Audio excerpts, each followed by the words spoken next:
ठीक है। यानी जो हमारे पास मल्टीपल सीपीयू है या मल्टीपल प्रोसेसर है, वो सेम मेमोरी को जो है शेयर कर रहे हैं। ठीक है। तो इसमें पैरेलल प्रोसेसिंग हो जाती है। ठीक है। तो ये सबसे फास्ट हमारे पास काम करता है। तो दो या दो से ज्यादा सीपीयू जिस सिस्टम में यूज करे जा रहे हैं, वो हमारे पास क्या कहलाता है, मल्टी प्रोसेसिंग कहलाता है। ठीक है। एक हमारे पास होता है डिस्ट्रीब्यूटेड। डिस्ट्रीब्यूटेड नेटवर्किंग में भी हम टर्म यूज करते हैं। ठीक है। डेटाबेस में भी यूज करते हैं। ऑपरेटिंग सिस्टम भी होता है डिस्ट्रीब्यूटेड ऑपरेटिंग सिस्टम। इसके अंदर क्या होता है कि मल्टीपल कंप्यूटर ही होते हैं हमारे पास, मल्टीपल पीसी होगी हमारे पास। ठीक है। वो मल्टीपल पीसी नेटवर्क में यूज करे जा रहे हैं, लेकिन ऐसे वर्क कर रहे हैं लाइक ए सिंगल। ठीक है। लाइक ए सिंगल कंप्यूटर, एक सिंगल की तरह वर्क कर रहे हैं। तो वो डिस्ट्रीब्यूटेड की तरह, मतलब यूजर को नहीं पता चल रहा कि सिंगल है या मल्टीपल है, इस तरीके से काम कर रहे हैं। तो ये चीजें आप इनमें यहाँ पे डिस्क्राइब कर सकते हो शॉर्ट में, बाकी आप जितना लिखना हो वो लिख सकते हैं। ठीक है। तो कॉन्टेक्स्ट यहाँ स्विचिंग भी है, क्या, मल्टी प्रोग्रामिंग में कॉन्टेक्स्ट स्विचिंग भी हो। हाँ कॉन्टेक्स्ट स्विचिंग होती है बिल्कुल। जब हमारे पास मल्टी प्रोग्रामिंग होगा, तो मल्टी प्रोग्रामिंग का मतलब मल्टी टास्किंग में कॉन्टेक्स्ट स्विचिंग हो रही है। मल्टी टास्किंग जब हम यूज कर रहे हैं, तो वहां पर हमारे पास मल्टी टास्किंग में कॉन्टेक्स्ट स्विचिंग होती है कि एक टास्क जाएगा दूसरा आएगा, एक प्रोसेस जाएगा दूसरा प्रोसेस आएगा। मल्टी प्रोग्रामिंग का मतलब है कि मेन मेमोरी में मल्टीपल है, वो वहां से है। मल्टी टास्किंग या टाइम शेयरिंग में कॉन्टेक्स्ट स्विचिंग होगी। ठीक है। इसके बाद देखो यहाँ पे virtual sir memory. Sir sir sir हाँ। थोड़ा थोड़ा सा डिस्ट्रीब्यूटेड को सर थोड़ा और एलोबरेट करना सर, थोड़ा थोड़ा सा सर। डिस्ट्रीब्यूटेड ऑपरेटिंग सिस्टम ये होता है कि हमारे पास मल्टीपल कंप्यूटर लगे हुए हैं। ठीक है भाई। मान लिया मल्टीपल पीसी हमारे पास होगी, पीसी 1, पीसी 2, पीसी 3। ठीक है। इन सब पीसी के अंदर सीपीयू भी अलग है हमारे पास, सबका सीपीयू भी अलग हो गया, सबकी मेमोरी भी अलग है। ठीक है। तो मेमोरी भी हम अलग यूज कर रहे हैं, सीपीयू भी अलग यूज कर रहे हैं। लेकिन अगर यूजर इनसे कनेक्ट हो रहे, तो यूजर इस तरीके से कनेक्ट हो रहे कि ये तीनों में से कोई भी सर्विस दे देता है, कि यूजर के लिए वो एक ही तरह एक सिंगल तरीके से काम कर रहा है। तो जो भी फ्री होगा उस टाइम पे यूजर रिक्वेस्ट करेगा, जो भी फ्री होगा उसके पास रिक्वेस्ट चली जाती है वहां पे, और वो प्रोसेस कर देता है। तो एक पे डिपेंडेंसी नहीं रहेगी यहाँ पे, तो इंडिपेंडेंटली ये कर लेंगे यहाँ पे। तो जैसा डिस्ट्रीब्यूटेड में होता है कि अलग अलग सोर्स से हमारे पास चीजें आ रही है, वो इकट्ठे होके फिर एक के पास जाके हम वहां से सर्विस देते हैं। मतलब बैक एंड में तो मल्टीपल रखे हुए, फ्रंट एंड में एक सिस्टम रहेगा, वो सिस्टम फिर बैक एंड वालों को रिक्वेस्ट भेजेगा, यूजर मेन को एक को भेजता है। तो इस तरीके से काम करते हैं। Virtual memory, paging, segmentation, fragmentation, ये टर्म्स हैं। तो इसमें अगर हम बात करते हैं वर्चुअल मेमोरी, वर्चुअल मेमोरी का मतलब क्या होता है? वर्चुअल मेमोरी का मतलब है कि जो हमारे पास मेन मेमोरी है, मेन मेमोरी को हम दूसरा नाम क्या बोलते हैं, फिजिकल मेमोरी भी बोलते हैं। तो मेन मेमोरी या फिजिकल मेमोरी का एक इस तरीके से इल्यूजन दिखाना कि वो हमारे पास लार्ज दिखाई दे। ठीक है। तो लार्ज बना देना उसका साइज, मतलब ये किसके थ्रू होता है, डिमांड पेजिंग के थ्रू। कि आप डिमांड पेजिंग का इम्प्लीमेंटेशन करते हैं, तो उसमें कॉन्टेक्स्ट स्विचिंग होती रहती है, तो जिससे हमारे पास एक बड़ा प्रोसेस जो है कम मेमोरी के अंदर भी रन हो जाता है, जिसमें हम बड़े प्रोसेस को छोटे छोटे पार्ट में डिवाइड कर देते हैं। अब जो ये पेजिंग होती है, पेजिंग में क्या होता है, दो तरह के एड्रेस यूज करते हैं, एक लॉजिकल एड्रेस होता है और एक फिजिकल एड्रेस होता है। ठीक है भाई। लॉजिकल एड्रेस किस में यूज करा जाएगा हमारे पास, किस चीज में डिवाइड करा जाएगा? पेज और ऑफसेट। पहले हम लॉजिकल एड्रेस स्पेस की बात कर लेते हैं। ठीक है। तो जो लॉजिकल एड्रेस स्पेस होता है वो डिवाइड होता है हमारे पास पेजेस में, और जो फिजिकल एड्रेस स्पेस होता है वो फ्रेम के अंदर होता है। ये हमारा सेकेंडरी मेमोरी में है, ये मेन मेमोरी में हमारे पास होता है। दोनों पेज और फ्रेम का साइज, जो पेज का साइज होगा वो इक्वल होगा किसके, फ्रेम के साइज के। दोनों का साइज इक्वल होता है इसमें। ठीक है। जो मेन मेमोरी में हमारे पास होगा वो फ्रेम कहलाएगा, यहाँ पे पेज। अब हमारे पास एक लॉजिकल एड्रेस है, उसकी मैपिंग करते हैं तो पेज टेबल इसमें बनती है। ठीक है। तो लॉजिकल एड्रेस में क्या क्या रहता है, जैसे अभी बताया था इसने पूनम ने, कि पेज नंबर होता है और दूसरा ऑफसेट होता है। और फिजिकल एड्रेस में फ्रेम और ऑफसेट। फ्रेम नंबर और ऑफसेट होता है। ठीक है। तो हमारे पास पेज नंबर दिया होता है, उस पेज नंबर के थ्रू हम पेज टेबल में फ्रेम नंबर चेक करते हैं और फिर फिजिकल एड्रेस से डेटा को उठाते हैं। कौन सी प्रॉब्लम होती है पेजिंग में, इंटरनल फ्रेगमेंटेशन या एक्सटर्नल? Internal fragmentation. इसमें एक्सटर्नल इंटरनल फ्रेगमेंट। फ्रेगमेंटेशन की प्रॉब्लम आती है। ठीक है। और जो हमारे पास दूसरा होता है सेगमेंटेशन। सेगमेंटेशन जो है उसमें हमारे पास जो लॉजिकल एड्रेस स्पेस है उसको किस चीज में डिवाइड करा जाता है? Segment number. सेगमेंट में। और ये सेगमेंट जो है वेरिएबल साइज के होते हैं, ये फिक्स साइज के नहीं होते, वेरिएबल साइज के होते हैं। ठीक है। और लॉजिकल एड्रेस जो हमारे पास बनेगा, लॉजिकल एड्रेस को हम लिखते हैं क्या, सेगमेंट नंबर और ऑफसेट।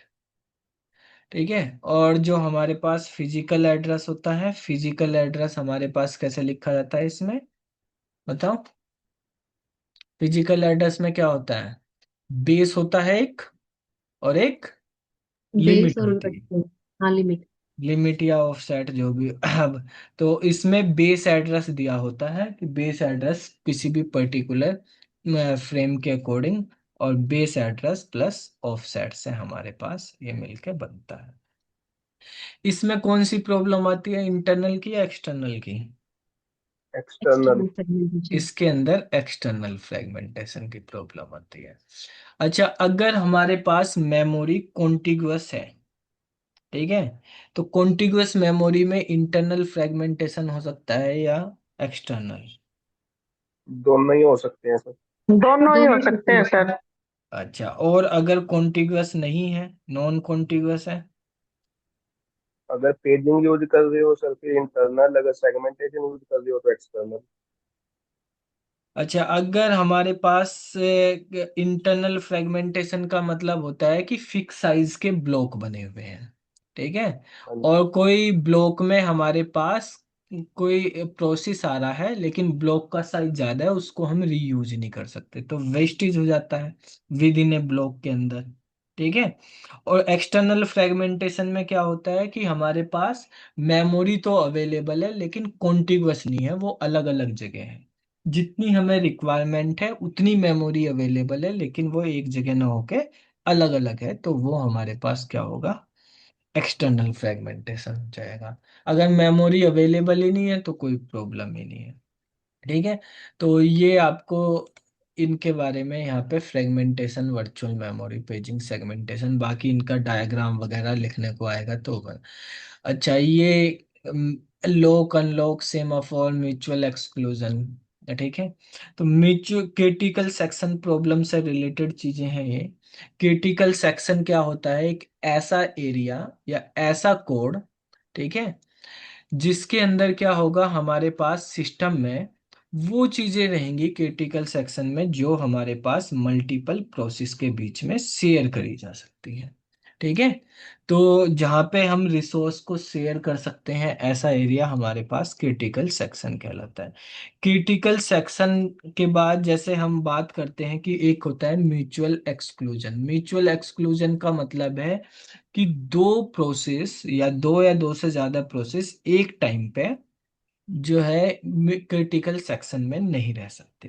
ठीक है। एक टाइम पे एक ही प्रोसेस क्रिटिकल सेक्शन में रहेगा, वो क्या कहलाता है, म्यूचुअल एक्सक्लूजन कहलाता है। ठीक है।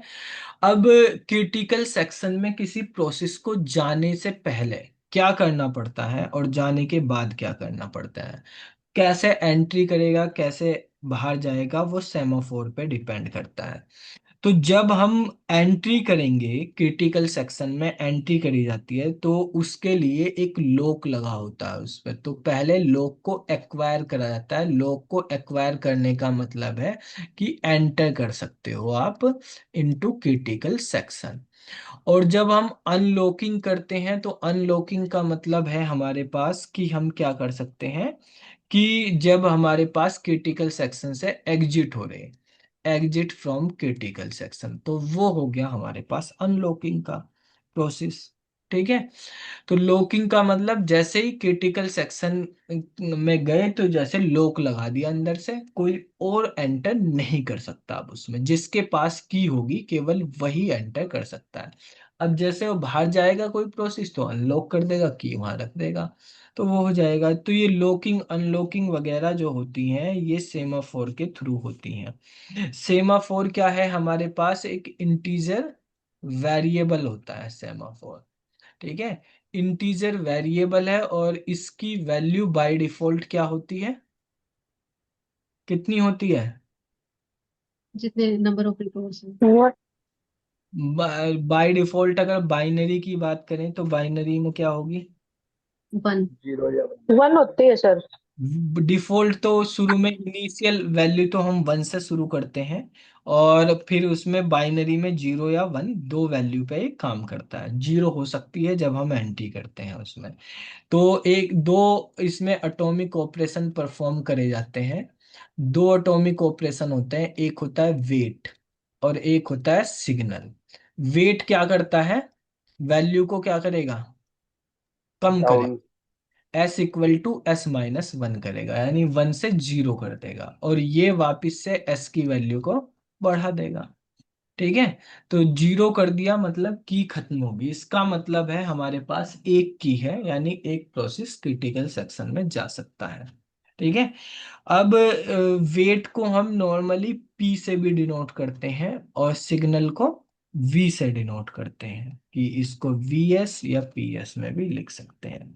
जो बाइनरी सेमाफोर है, बाइनरी में जैसे दो ही वैल्यू हो सकती हैं, जीरो या वन। इसका मतलब क्या है कि एक ही प्रोसेस एक टाइम पे काम करेगा। लेकिन काउंटिंग सेमाफोर है, काउंटिंग सेमाफोर तब यूज करा जाता है कि जब हमारे पास मल्टीपल इंस्टांस हो किसी रिसोर्स के। तो रिसोर्स शेयर किया जा सकता है मल्टीपल प्रोसेस के बीच में।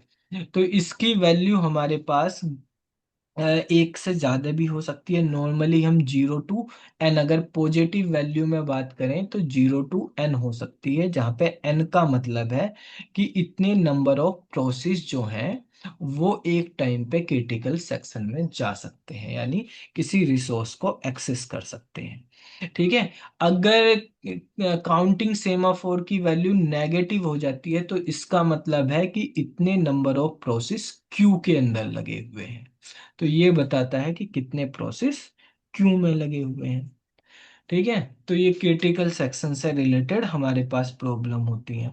इसके बाद अगर हम बात करें कोई प्रोसेस जैसे है, तो प्रोसेस की पर्टिकुलर स्टेट होती है। ठीक है। नॉर्मली प्रोसेस की कितनी स्टेट होती है?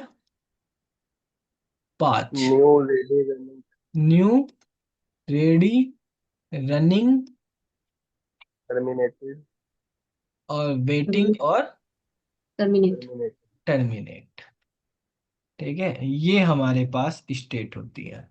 अब प्रोसेस जो होते हैं, प्रोसेस को एग्जीक्यूट करने के लिए हमारे पास सीपीयू शेड्यूलिंग या प्रोसेस शेड्यूलिंग एल्गोरिथम होती है।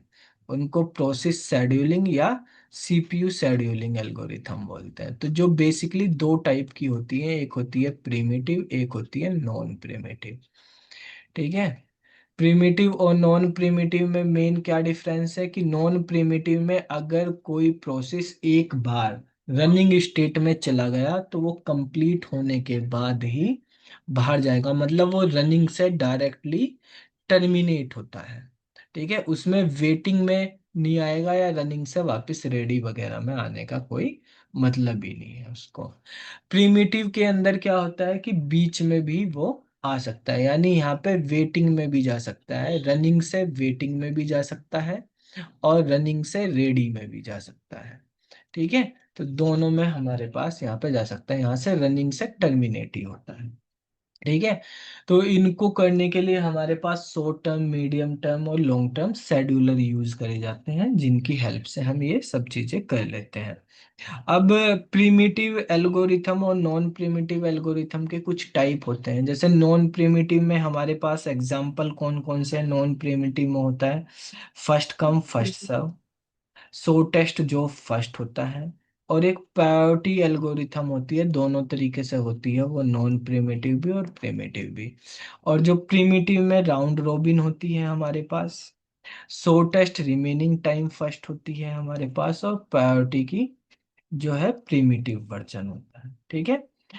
जो एफ सी एफ एस है, ठीक है, फर्स्ट कम फर्स्ट सर्व, ये तो हमें पता नॉन प्रिमिटिव है। इसमें कौन सा प्रॉब्लम आती है? Conway effect. कॉनवे इफेक्ट आता है। अच्छा, ये किस बेस पे काम करती है? अराइवल टाइम पे, प्रोसेस के अराइवल टाइम पे बेस करती है। प्रोसेस का ब्रश टाइम कितना है उससे कोई मतलब नहीं, फर्स्ट कम का मतलब कब आया कोई, उससे मतलब है इसको। ठीक है, बाकी उसका कितना ब्रश टाइम है, कितना वेटिंग टाइम है, उससे कोई मतलब उसमें नहीं है। वैसे भी इसमें वेटिंग टाइम केवल रेडी स्टेट में रहेगा, वेटिंग स्टेट तो उसमें होगी नहीं। ठीक है। तो रेस्पॉन्स टाइम ही बनेगा वहां पे। उसके बाद अगर हम एस जे एफ की बात करते हैं, तो एस जे एफ भी नॉन प्रिमिटिव होती है। लेकिन एस जे एफ किस चीज पे बेस होती है? अराइवल टाइम पे, सीपीयू टाइम पे, यानी ब्रश टाइम पे, या किसी और पे? बस टाइम। बस ये टाइम। होती है ब्रश टाइम के अकॉर्डिंग इसमें सेलेक्ट होता है डेटा। और इसके अंदर प्रॉब्लम आती है स्टार वेसन की। कॉनवे इफेक्ट में क्या होता है कि प्रोसेस को ये पता होता है कि उसका नंबर कब आएगा, ठीक है, कितनी देर बाद आएगा। स्टारवेशन में ये भी नहीं पता होता। लॉन्ग टर्म के लिए हमारे पास प्रोसेस जो है वेटिंग स्टेट में चला जाता है, और कब तक रहेगा वो फिक्स नहीं होता। जबकि डेडलॉक में क्या होता है, ये तीन चीजें हैं हमारे पास। एक डेडलॉक होता है, डेडलॉक में हमारे पास अगर प्रोसेस चला जाता है तो वो तो हमेशा के लिए ही चला गया, ऐसे इवेंट की वेटिंग कर रहा जो कभी होना ही नहीं है। इसमें क्या होगा कि होगा, लेकिन कब होगा ये नहीं पता। इसमें ये भी पता होता है कि कब होगा, वेटिंग में तो है, लॉन्ग वेटिंग में, लेकिन उसको पता होता है कि इतने टाइम में। उसके बाद अगर हम बात करते हैं कि हमारे पास एस आर टी एफ की बात करते हैं, तो एस आर टी एफ जो है हमारे पास, ये प्रिमिटिव एल्गोरिथम हो जाती है। इसमें रिमेनिंग ब्रश टाइम पे काम करती है ये। जो रिमेनिंग ब्रश टाइम बचेगा, सीपीयू टाइम, उस पे काम करती है, और इसके अंदर भी स्टारवेशन की प्रॉब्लम होती है। इसके बाद अगर हम प्रायोरिटी की बात करें, तो प्रायोरिटी जो प्रिमिटिव नॉन प्रिमिटिव दोनों तरीके से काम करती है हमारे पास। अब इसके अंदर जो है मेनली सारा काम प्रायोरिटी के बेस पे होता है। ठीक है, तो प्रायोरिटी डिफाइन होती है, जिसकी जैसी प्रायोरिटी उसके बेस पे काम करते हैं। और इसमें भी स्टारवेशन की प्रॉब्लम होती है, लेकिन स्टारवेशन की प्रॉब्लम को सोल्व करने के लिए इसमें एक कॉन्सेप्ट यूज करते हैं हम। क्या बोलते हैं उसको? एजिंग। एजिंग। ठीक है, तो एजिंग से हम ये यूज करते हैं। अच्छा, एक हमारे पास और बची है राउंड रोबिन एल्गोरिथम। तो राउंड रोबिन एल्गोरिथम में हमारे पास क्वांटम टाइम होता है, क्वांटम टाइम पे बेस होती है, और इसका रेस्पॉन्स टाइम मिनिमम होता है। ये रेस्पॉन्स टाइम मिनिमम देती है हमारे पास। ठीक है। टाइम की अगर हम बात करें, रेस्पॉन्स टाइम का मतलब होता है कि रेडी स्टेट से पहली बार रनिंग स्टेट में जाने तक के बीच का जो टाइम होगा, वो रेस्पॉन्स टाइम। वेटिंग टाइम क्या होता है? टोटल टाइम जो भी रनिंग स्टेट, वो वेटिंग स्टेट और रेडी स्टेट में स्पेंड किया है, वो हमारे पास वेटिंग टाइम होता है। Waiting time turn around time और बेस्ट टाइम के डिफरेंस को भी बोलते हैं हम। ठीक है। टर्न अराउंड टाइम मतलब अराइवल टाइम से लेके कंप्लीशन टाइम तक का। तो completion time minus arrival time अगर हम कर देते हैं, तो वो क्या आता है हमारे पास? टर्न अराउंड टाइम आता है। या आप बोल सकते हैं कि वेटिंग टाइम और ब्रश टाइम को ऐड कर दें। ब्रश टाइम हमारे पास क्या है कि जो इतनी टाइम तक रनिंग स्टेट में रहेगा। तो ये हमारे पास मेन हमारा फोकस होता है कि टर्न अराउंड टाइम को कम करना। ठीक है। तो वेटिंग टाइम अगर हम कम कर देंगे, तो हो जाएगा वो। तो इसके बाद हमारे पास ये तो होगी सीपीयू शेड्यूलिंग एल्गोरिथम से रिलेटेड चीजें। और आपको दिया हुआ है input output scheduling, resource scheduling, scheduling algorithm, deadlock और इट्स हैंडलिंग, ये वाला। तो इसके बाद अगर हम बात करते हैं कि भाई हमारे पास ये है इनपुट आउटपुट शेड्यूलिंग, ठीक है, और रिसोर्स शेड्यूलिंग क्या होती है, तो ये जो शेड्यूलिंग एल्गोरिथम्स हैं इनके सब हमें करनी, तो इनके अंदर हमारे पास इनपुट आउटपुट शेड्यूलिंग में डिस्क शेड्यूलिंग एल्गोरिथम्स हम पढ़ते हैं। और इनपुट आउटपुट में हम बेसिकली पेज रिप्लेसमेंट वगैरह एल्गोरिथम वो भी आपको पढ़नी है, ठीक है। तो एल्गोरिथम्स के जो अलग टाइप हैं इसमें, एक तो हमारे पास सीपीयू शेड्यूलिंग एल्गोरिथम हो गई है, ठीक है। तो सीपीयू शेड्यूलिंग के साथ साथ हमारे पास पेज रिप्लेसमेंट एल्गोरिथम होती है। और कौन सी एल्गोरिथम है इसमें? डिस्क शेड्यूलिंग एल्गोरिथम है। आईओ शेड्यूलिंग, जिसमें रिसोर्स स्कैन और लुक आते हैं। हाँ, वो डिस्क शेड्यूलिंग में ही आ गए, ठीक है, हमारे पास इनपुट आउटपुट शेड्यूलिंग, ठीक है। इसके बाद हमारे पास एक होती है उसमें वेरिएबल लेंथ, जो हमारे पास एलोकेशन करते हैं हम, ठीक है, एलोकेशन की एल्गोरिथम, ठीक है, मेमोरी एलोकेशन। तो पेज रिप्लेसमेंट में हमें एफ सी एफ एस होती है एक, ठीक है, एक एल आर यू होती है, एक ऑप्टिमल होती है। मेमोरी एलोकेशन में हम पढ़ते हैं फर्स्ट फिट, पढ़िए, बेस्ट फिट और waste fit next.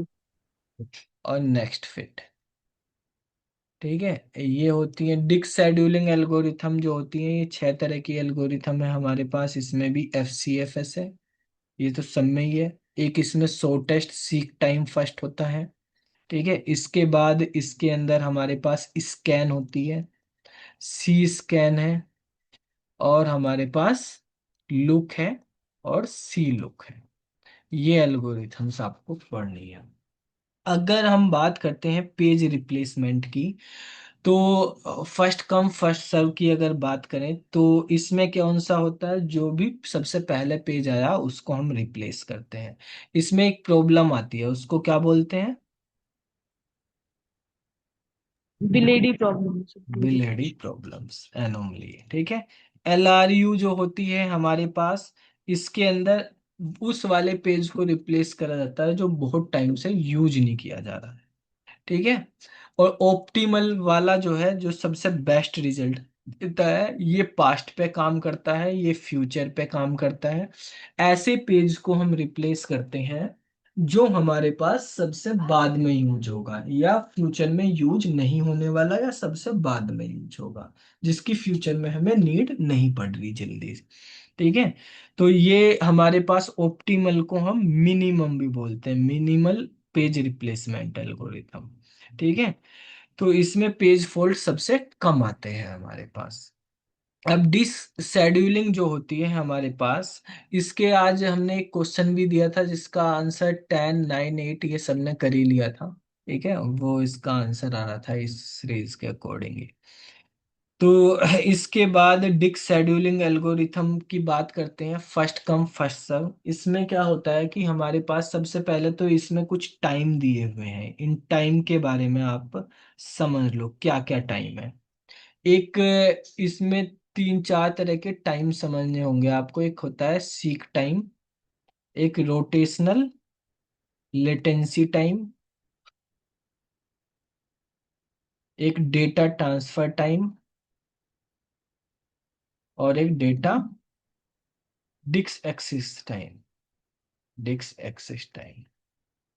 Seek time क्या होता है? ट्रैक टू ट्रैक मूव करते हैं। ट्रैक को, ट्रैक का हमारे पास जो हमारे पास हेड है, हेड को एक्चुअल जो भी हमारे पास जहां से डेटा रीड करना, उस ट्रैक तक लेके जाना, ट्रैक या सिलेंडर तक लेके जाना है, ठीक है। तो हेड को ट्रैक या सिलेंडर तक जाने में जो भी टाइम लगता है वो हमारे पास होता है। ट्रैक क्या होते हैं? इस तरह से होते हैं, ये पूरा सर्कल। मान लिया हमें हमारा हेड यहाँ है और जाना है हमें इस वाले ट्रैक पे, यहाँ इस वाले पे, तो यहाँ से यहाँ तक आने का टाइम जो है वो हमारे पास क्या हो गया, वो seek time. Rotational latency time क्या है, हेड तो अब यहाँ है लेकिन डेटा यहाँ है, तो ये यहाँ से घूम के इधर आएगा। तो जो ये सेक्टर होते हैं, तो जो हमारे पास हेड है, हेड जो है हमारे पास एक्चुअल सेक्टर तक जाता है जब, तो वो रोटेशन लेटेंसी टाइम या सेक्टर आता है हेड तक रोटेट होकर। डेटा ट्रांसफर टाइम यानी हेड को रीड या राइट करने में जितना टाइम लग रहा है उसको डेटा ट्रांसफर टाइम बोलते हैं। और डिस्क से एक्सिस टाइम जो होता है वो हमारे पास इन तीनों का एडिशन हो जाता है। ठीक है। जो एल्गोरिथम है वो सीक टाइम से रिलेटेड है, शॉर्टेस्ट सीक टाइम फर्स्ट होता है इसमें। इनमें क्या होता है कि हमारे पास ट्रैक नंबर या सेक्टर नंबर हमें मेंशन होते हैं। वैसे जब हम सीक टाइम वगैरह की बात करते हैं तो ट्रैक नंबर हमारे पास मेंशन होते हैं कि ये ट्रैक है। अब उन ट्रैक के अकॉर्डिंग हमें डेटा को मूव करना है, यानी हेड को मूवमेंट करवाना, हेड आगे पीछे जाएगा ट्रैक के अकॉर्डिंग। ठीक है। तो जो हमारे पास रिक्वेस्ट पहले आ रही उस रिक्वेस्ट को पहले फुलफिल कर लेंगे, तो वो हमारे पास क्या है, वो फर्स्ट रिक्वेस्ट जिस ऑर्डर में आई उसी ऑर्डर में हमें विजिट करते हुए जाना, तो वो फर्स्ट कम फर्स्ट सर्व होता है। सो टेस्ट में क्या होता है कि जो भी पहले आ रही है, जैसे मान लिया हमारे पास 0 से लेके 199 तक के, यहाँ पे 14, 37, 53, 65, 67 ये आपको करवाया था इस तरह का क्वेश्चन। 122, 124, 183। ठीक है। तो अगर हम सो टेस्ट की बात करें तो पहले यहाँ पे गया ये सो टेस्ट, फिर ये आया। ठीक है। फिर यहाँ पे मान लिया 98 भी इस तरह का, तब ये आ गया यहाँ पे इससे इस तरह से। तो ये हमारे पास जो भी सो टेस्ट पढ़ रहा उसके अकॉर्डिंग चल रहा है, ये क्या है हमारे पास SSTF इस तरीके से काम करता है। जब हम बात करते हैं स्कैन एल्गोरिथम की, स्कैन एल्गोरिथम का दूसरा क्या नाम है, एलिवेटर। एलिवेटर। ठीक है। तो इसके अंदर क्या होता है, ये बोथ डायरेक्शन में काम करती है, यानी लेफ्ट और राइट दोनों में पढ़ सकती है, एंड पॉइंट तक जाती है। ठीक है। मतलब अगर एक डायरेक्शन में हम रीड करना शुरू कर देते हैं, जैसे यहां से रीड करना शुरू कर दिया डेटा को, ठीक है, तो रीड करके यहाँ पे रीड करके लास्ट तक जाएंगे हम। ठीक है। लास्ट तक जाने के बाद जब एंड पॉइंट पे पहुंच जाएंगे फिर रिवर्स डायरेक्शन में शुरू कर देंगे यहाँ से। फिर यहाँ 37 पे आए, फिर 14 पे आ गए इस तरीके से। ठीक है। जहां पे सी लगा होता है, सी मतलब सर्कुलर स्कैन हो जाता है। तो सर्कुलर में जब एंड पॉइंट तक हम जा रहे हैं तो इनमें क्या होता है, जैसे ये बोथ डायरेक्शन ये वन डायरेक्शन में काम करती है केवल। ठीक है। तो एंड पॉइंट तक ये भी जा रही, मतलब यहां से यहां तक जाएगी। अगर हम राइट में रीड कर रहे हैं तो सबको रीड करती हुई चली गई। अब इसने तो वापस आते हुए 37 नंबर और 14 नंबर को भी रीड किया, ये नहीं रीड करेगी, लेफ्ट में आते हुए रीड नहीं करेगी, वापस सर्कुलर लेगी, यानी 0 पे आएगी, 0 से फिर आगे इधर जाएगी, तब रीड करेगी। ठीक है। तो इस तरीके से काम करते हैं। एक स्कैन की तरह ही हमारे पास लुक होता है। ठीक है। तो लुक भी हमारे पास बोथ डायरेक्शन में काम करता है, ऐसे ही इसमें हमारे पास सी लुक होता है, ये भी हमारे पास वन डायरेक्शन में काम करता है। लेकिन जैसे इनमें एंड पॉइंट था, एंड पॉइंट तक जाएंगे, ये एंड पॉइंट तक ना जाके क्या करते हैं, कहाँ तक जाते हैं, एंड रिक्वेस्ट तक जाते हैं बस, लास्ट रिक्वेस्ट तक, ये भी एंड रिक्वेस्ट तक जाएंगे। मतलब यहाँ से 183 तक ही जाएंगे और फिर यहाँ पे आ जाएगा, ये वाला हमारे पास लुक का बन गया। और सी लुक की अगर हम बात करेंगे तो यहाँ तक जाएगा, फिर 14 तक जाके वापस से इधर की साइड में रीड करेगा। तो इस तरह की एल्गोरिथम इसमें यूज करी जाएगी। ठीक है। और हमारे पास जैसे वो होते हैं वेरिएबल साइज के पार्टीशन वगैरह हम करते हैं, तो उसमें हमारे पास फर्स्ट फिट में क्या होता है, फर्स्ट फिट एल्गोरिथम क्या क्या काम करती है कि स्टार्टिंग से स्कैन करना स्टार्ट। स्टार्टिंग बिना से ब्लॉक। स्कैन करना शुरू करती है, और जो भी पहला मिल गया हमारे पास, ठीक है, खाली, जिसमें प्रोसेस आ सकता है। फर्स्ट एम्प्टी, ठीक है, तो जो फर्स्ट एम्प्टी ब्लॉक मिल जाए हमें, ऐसा ब्लॉक और जो हमारी रिक्वेस्ट को फुलफिल कर दे, ठीक है, यानी सफिसेंट ब्लॉक बोल सकते हैं हम, उसमें कर देता है। बेस्ट वाला क्या करता है? बेस्ट वाला स्मॉलेस्ट को करता है, स्मॉलेस्ट सफिसेंट ब्लॉक, ठीक है, जिसमें प्रोसेस हो सके। वेस्ट वाला क्या करता है कि हमारे पास लार्जेस्ट ब्लॉक को पहले फिल करेगा, ठीक है, लार्जेस्ट सफिशिएंट को।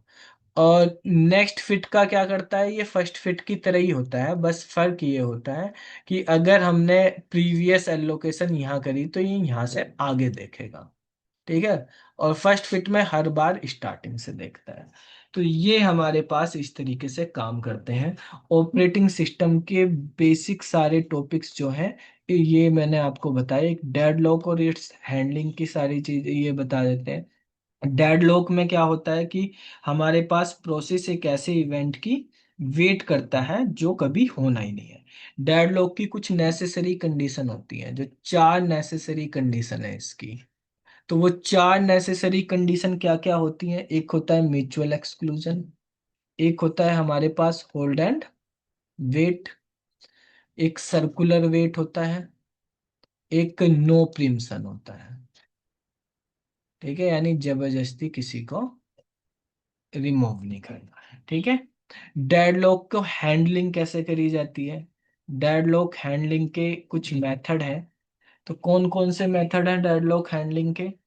पहला है कि प्रिवेंशन कर दो डेडलॉक का, ठीक है, कि डेडलॉक को होने ही ना दो, ठीक है। दूसरा है अवॉइडेंस करना। डेडलॉक अवॉइडेंस की एक एल्गोरिथम होती है जिसको बोलते हैं बैंकर सेल को। ये डेडलॉक अवॉइडेंस में यूज करी जाती है, ठीक है। और इसके बाद हमारे पास तीसरा होता है, तीसरा कि डिटेक्ट करो डेडलॉक को एंड रिकवर करो। और चौथी क्या होती है इसमें? कि इग्नोर कर दो। इग्नोर करने के लिए एक एल्गोरिथम होती है जिसको हम बोलते हैं ओस्ट्रिच ओके। एल्गोरिथम। तो ओस्ट्रिच ये बोलती है कि इग्नोर ये नहीं हर बार इग्नोर कर दो। इग्नोर कब करना है, किस केस में करना है? कि जहां पे भाई इग्नोर किया जा सकता है वहीं तक करेंगे, ऐसा नहीं कि हर चीज को इग्नोर कर दो आप, ठीक है।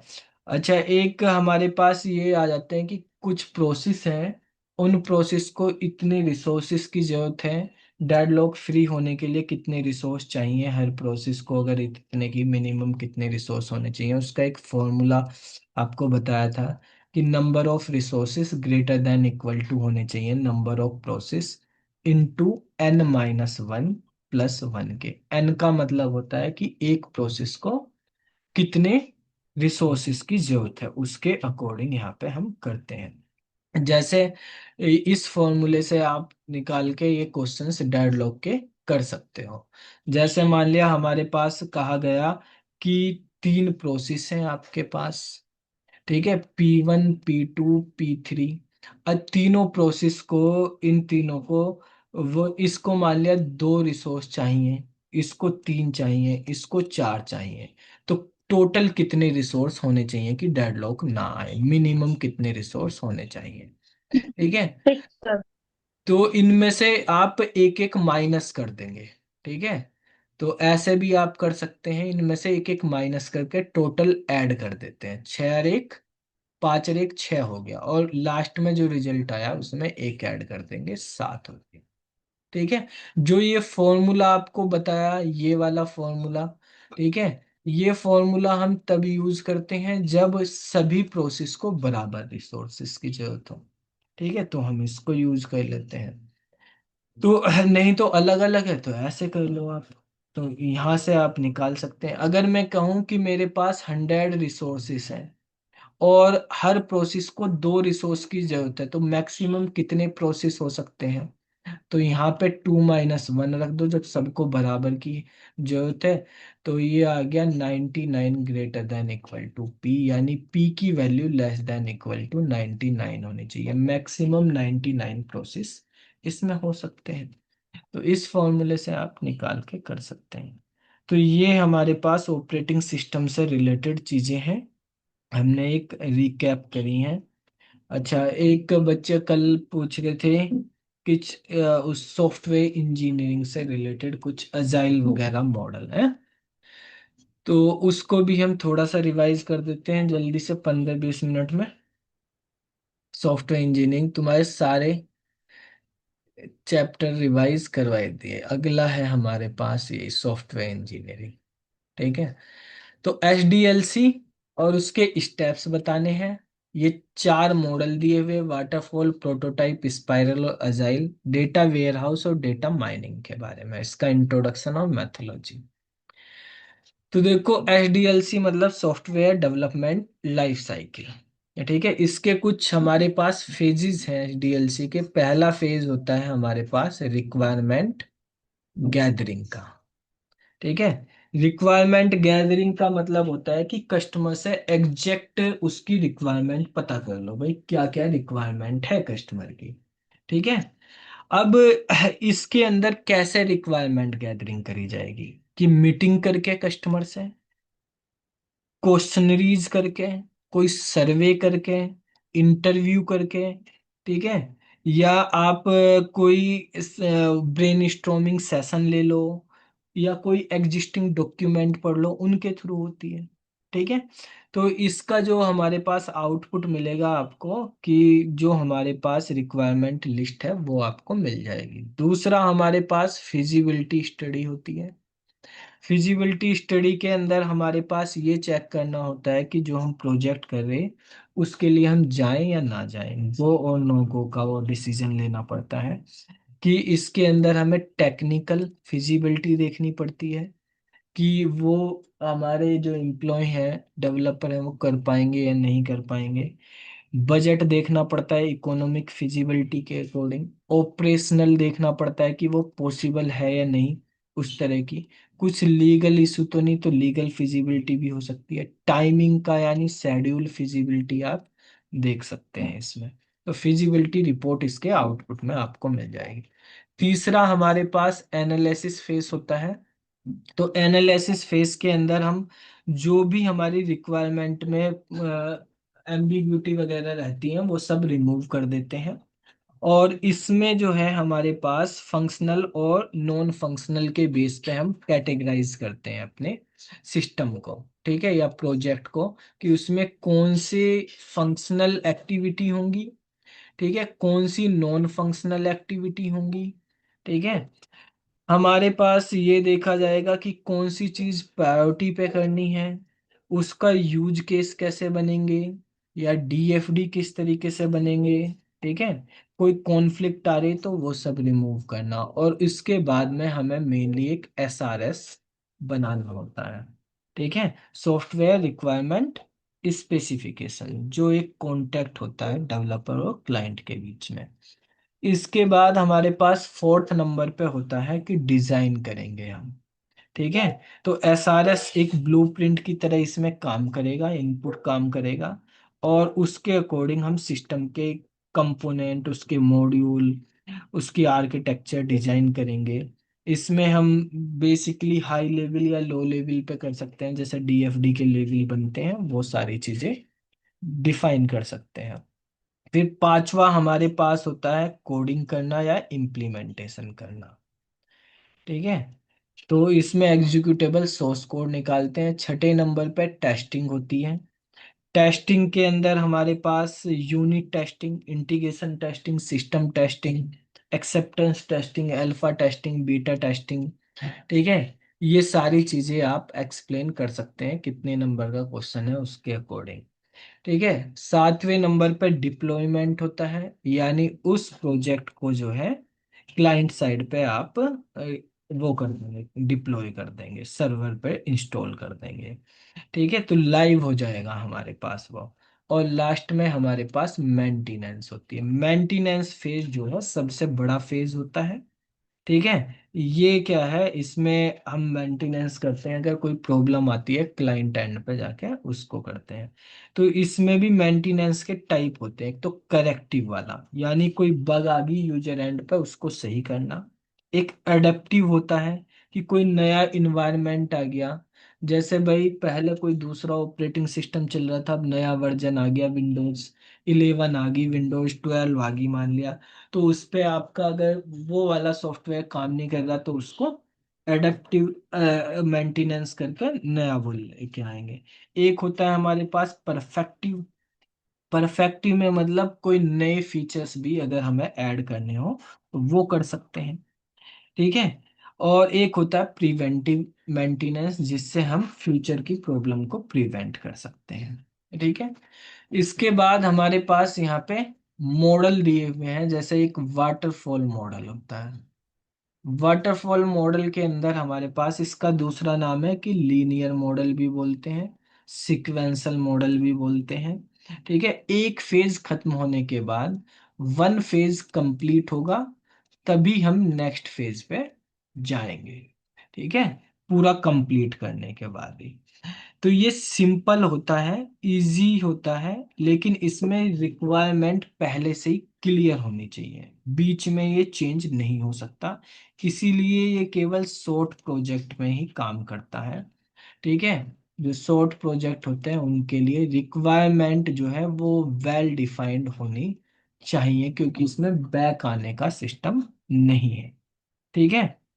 तो इसमें थोड़ी डॉक्यूमेंटेशन पे डिपेंड करता है, जो डॉक्यूमेंटेशन में लिखा वही होना चाहिए, उन्हीं रूल रेगुलेशन को फॉलो करेगा ये। ठीक है। दूसरा हमारे पास प्रोटोटाइप होता है। तो प्रोटोटाइप में क्या होता है कि हमारे पास एक वर्किंग मॉडल बनाया जाता है। ठीक है। यानी एक स्मॉल हमारे पास मॉडल तैयार करा जाता है पहले, और उससे यूजर की फीडबैक ली जाती है। इसमें यूजर का इन्वॉल्वमेंट सबसे ज्यादा रखना पड़ता है हमें, बार बार फीडबैक, क्योंकि यूजर को पहले से रिक्वायरमेंट कंफर्म नहीं है, उसके अंदर रिक्वायरमेंट पूरी क्लियर होती है एक ही बार में, इसमें रिक्वायरमेंट अनक्लियर रहती है, या कॉम्प्लेक्स बोल सकते हैं, चेंज होती रहती है बीच बीच में। ठीक है। तो इसमें जो है हमारे पास क्या होगा कि यूजर का वो इन्वॉल्वमेंट सबसे ज्यादा रहेगा, इसीलिए इसको हम थ्रो अवे मॉडल या इवोल्यूशनरी मॉडल भी बोलते हैं, जिसमें यूजर की फीडबैक लेते रहते हैं। एक होता है हमारे पास स्पाइरल मॉडल। तो स्पाइरल मॉडल क्या होता है, जिसमें रिस्क एनालिसिस होता है, उसमें 4 क्वाड्रेंट में ये काम करता है। सबसे मेन चीज है इसमें रिस्क एनालिसिस। ठीक है। ये लार्ज कॉम्प्लेक्स और बड़े बड़े प्रोजेक्ट के लिए यूज करा जाता है, इटरेशन में ये भी काम करता है। इसके अंदर भी हमारे पास क्या होता है, एक इटरेटिव मॉडल और वाटरफॉल मॉडल के कॉम्बिनेशन से हम बना लेते हैं, इटरेटिव प्लस वाटरफॉल, इनका कॉम्बिनेशन करके आप बना सकते हैं यहाँ पे। ठीक है। अब एक मॉडल और है आपके पास, अजाइल। अगर हम बात करें वैसे अजाइल की, तो अजाइल हमारे पास कोई ऐसा मॉडल नहीं है, एक फ्रेमवर्क है ये। ठीक है। ये हम नॉर्मली इटरेटिव में या इंक्रीमेंटल में यूज करते हैं। ठीक है। ये एक अप्रोच है जिसके अंदर क्या होता है कि फ्लेक्सिबिलिटी होती है। ठीक है। ये एक ऐसा फ्रेमवर्क होता है जिसके अंदर फ्लेक्सिबिलिटी है, चेंज कर सकते हैं, मतलब किसी चीज पे आप ये नहीं कि टू द पॉइंट अटक गए, जो डॉक्यूमेंट में लिख दिया वो ही चलेगा। ठीक है। जो कॉन्टेक्ट बन गया उसी पे ही चलेंगे, ऐसा नहीं है।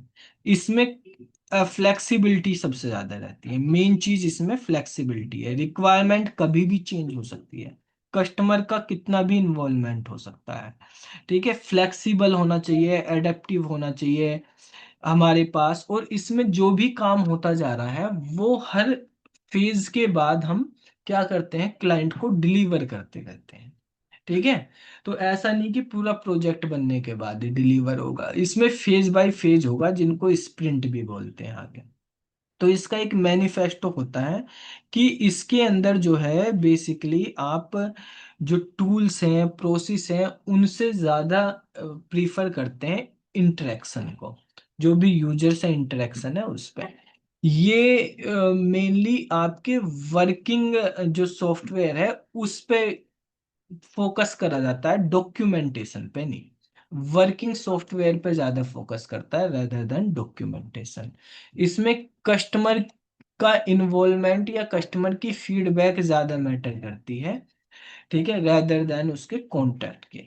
ठीक है, अगर कस्टमर का जो फीडबैक है या इंटरेक्शन जो है चेंज हो रहा, तो फिर हम जो कॉन्टैक्ट बना उस पे ज्यादा अड़े नहीं रहेंगे कि भाई कॉन्टैक्ट में ऐसा है, ये है। तो उस नेगोशिएशन कर लेंगे प्राइस वगैरह का, टाइम वगैरह का, वो होता रहेगा। ठीक है। दूसरी चीज कि इसके अंदर जो है वो एक प्लान फॉलो नहीं होता। ठीक है, इसके अंदर जो है चेंजेस हो रहे हैं तो उसके अकॉर्डिंग हम कर लेंगे। तो जैसे अभी बताया, इसके मेन फीचर्स क्या हैं।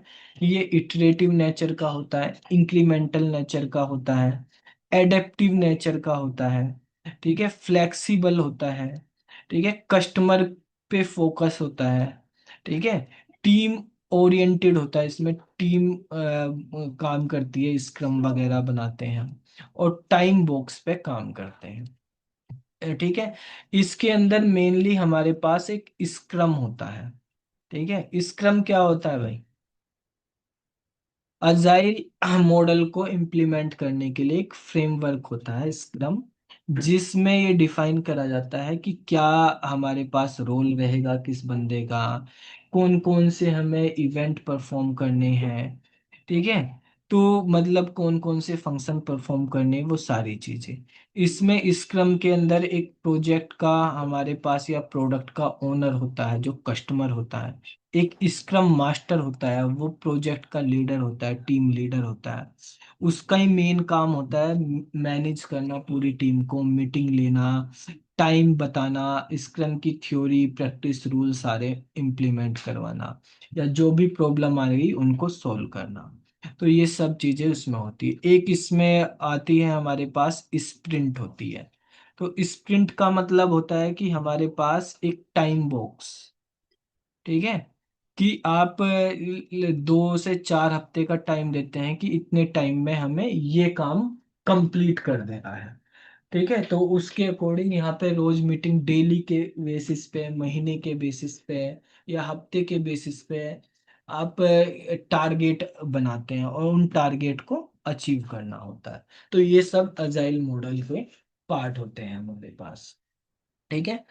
इसके बाद जैसे हमारे पास दो चीजें और यहाँ पे मेंशन है। इसमें एक है डेटा वेयरहाउस और डेटा माइनिंग। तो डेटा वेयरहाउस और डेटा माइनिंग की अगर हम बात करें, डेटा वेयरहाउस OLAP पे काम करता है, ऑनलाइन एनालिटिकल, जो हमारे पास वो होती है प्रोसेसिंग होती है उस पे काम करता है। एक होती है ऑनलाइन ट्रांजैक्शन, वो OLTP, ऑनलाइन ट्रांजैक्शन प्रोसेसिंग। तो ये जो है डेटा वेयर हाउसिंग में मतलब बहुत सारा डेटा हमारे पास, जहाँ पे लार्ज अमाउंट में डेटा हो या सेंट्रलाइज रिपोजिटरी हो डेटा की, ठीक है, तो उसको डेटा वेयर हाउस कहते हैं। वो वहाँ पे क्यों रखी जाती है? एनालिसिस करने के लिए। ठीक है, हिस्टोरिकल डेटा उसके अंदर होता है। जबकि हमारे पास OLTP होती है, तो वो डेली वाला डेटा जो होता है वो रहता है, ट्रांजैक्शन डेली में होती रहती है वो सारी चीजें। डेटा माइनिंग की जब हम बात करते हैं, वो हमारे पास पैटर्न निकालना होता है। बड़े डेटा है, उस डेटा में से कोई पैटर्न हमें, या यूजफुल डेटा निकालना, या कोई नॉलेज अमाउंट निकालना है उसमें से, वो डेटा माइनिंग का पार्ट होता है। डेटा वेयर हाउस के कुछ प्रॉपर्टीज होती है। कौन बताएगा 4 प्रॉपर्टी डेटा वेयर हाउसिंग की? सब्जेक्ट ओरिएंटेड होना चाहिए, यानी जब भी हम उसमें से कोई डेटा निकालना चाहें इस पर्टिकुलर टॉपिक का या पर्टिकुलर प्रोडक्ट के बारे में, तो उसी प्रोडक्ट के बारे में आए। उसमें अलग अलग प्रोडक्ट का डेटा हो सकता है। डेटा वेयर हाउसिंग में डिफरेंट डिफरेंट प्रोडक्ट हो सकता है। जैसे मान लिया अमेजन पे इतने सारे प्रोडक्ट बिक रहे हैं, ठीक है, मान लिया हमारे पास वॉल्यूम 1, वॉल्यूम 2, वॉल्यूम 3, ये 3 बुकें हैं, तो लेकिन हमें वॉल्यूम 1 का डेटा निकालना है, तो केवल उसी का है। ठीक है। ऐसे ही अगर हमें इंटीग्रेटेड निकालना है, इंटीग्रेटेड मतलब डेटा मल्टीपल जगह से आ सकता है, फ्लिपकार्ट से, अमेजन से, स्नैपडील से, अलग अलग वेबसाइट से कंबाइन करके एक जगह करना। हमें टाइम वेरिएंट डेटा निकालना हो, टाइम वेरिएंट का मतलब अगर लास्ट 6 महीने का, एक साल का, लास्ट एक मंथ का, इस तरह की रिपोर्टिंग करनी तो वो टाइम वेरिएंट। फोर्थ होता है कि नॉन वोलेटाइल होना चाहिए, कि डेटा उसमें से इरेज नहीं होना चाहिए। ठीक है, तो ये हमारे पास डेटा वेयर हाउसिंग से रिलेटेड है। अब जो हमारे पास ये होती है मैथोलॉजी है इनकी, डेटा माइनिंग वगैरह की, तो उन मैथोलॉजी को हम बेसिकली बोलते हैं KDD, नॉलेज डिस्कवरी इन डेटाबेस।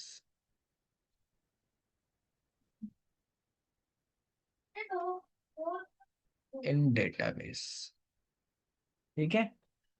तो क्या क्या काम होता है इसमें नॉलेज डिस्कवरी का या मैथोलॉजी का? इनका मेन काम है कि डेटा को क्लीन करना, डेटा क्लीनिंग, ठीक है, और डेटा को इंटीग्रेट करना, जैसे अलग अलग जगह से डेटा है तो डेटा का इंटीग्रेशन करना, कौन सा डेटा हमें सेलेक्ट करना तो डेटा सिलेक्शन हो गया। ये डेटा माइनिंग की मेथोलॉजी है, ठीक है। डेटा को ट्रांसफॉर्मेशन करना, ट्रांसफॉर्मेशन करना, ठीक है, उससे हमें पैटर्न निकालने, कोई भी पैटर्न इवेलुएशन करना, ये सारे के सारे हमारे पास KDD यानी नॉलेज डिस्कवरी इन डेटाबेस कहलाते हैं। डेटा माइनिंग भी उसी का ही एक पार्ट है, इसको रिप्रेजेंटेशन करना, ठीक है। डेटा माइनिंग के कौन कौन से फंक्शन है?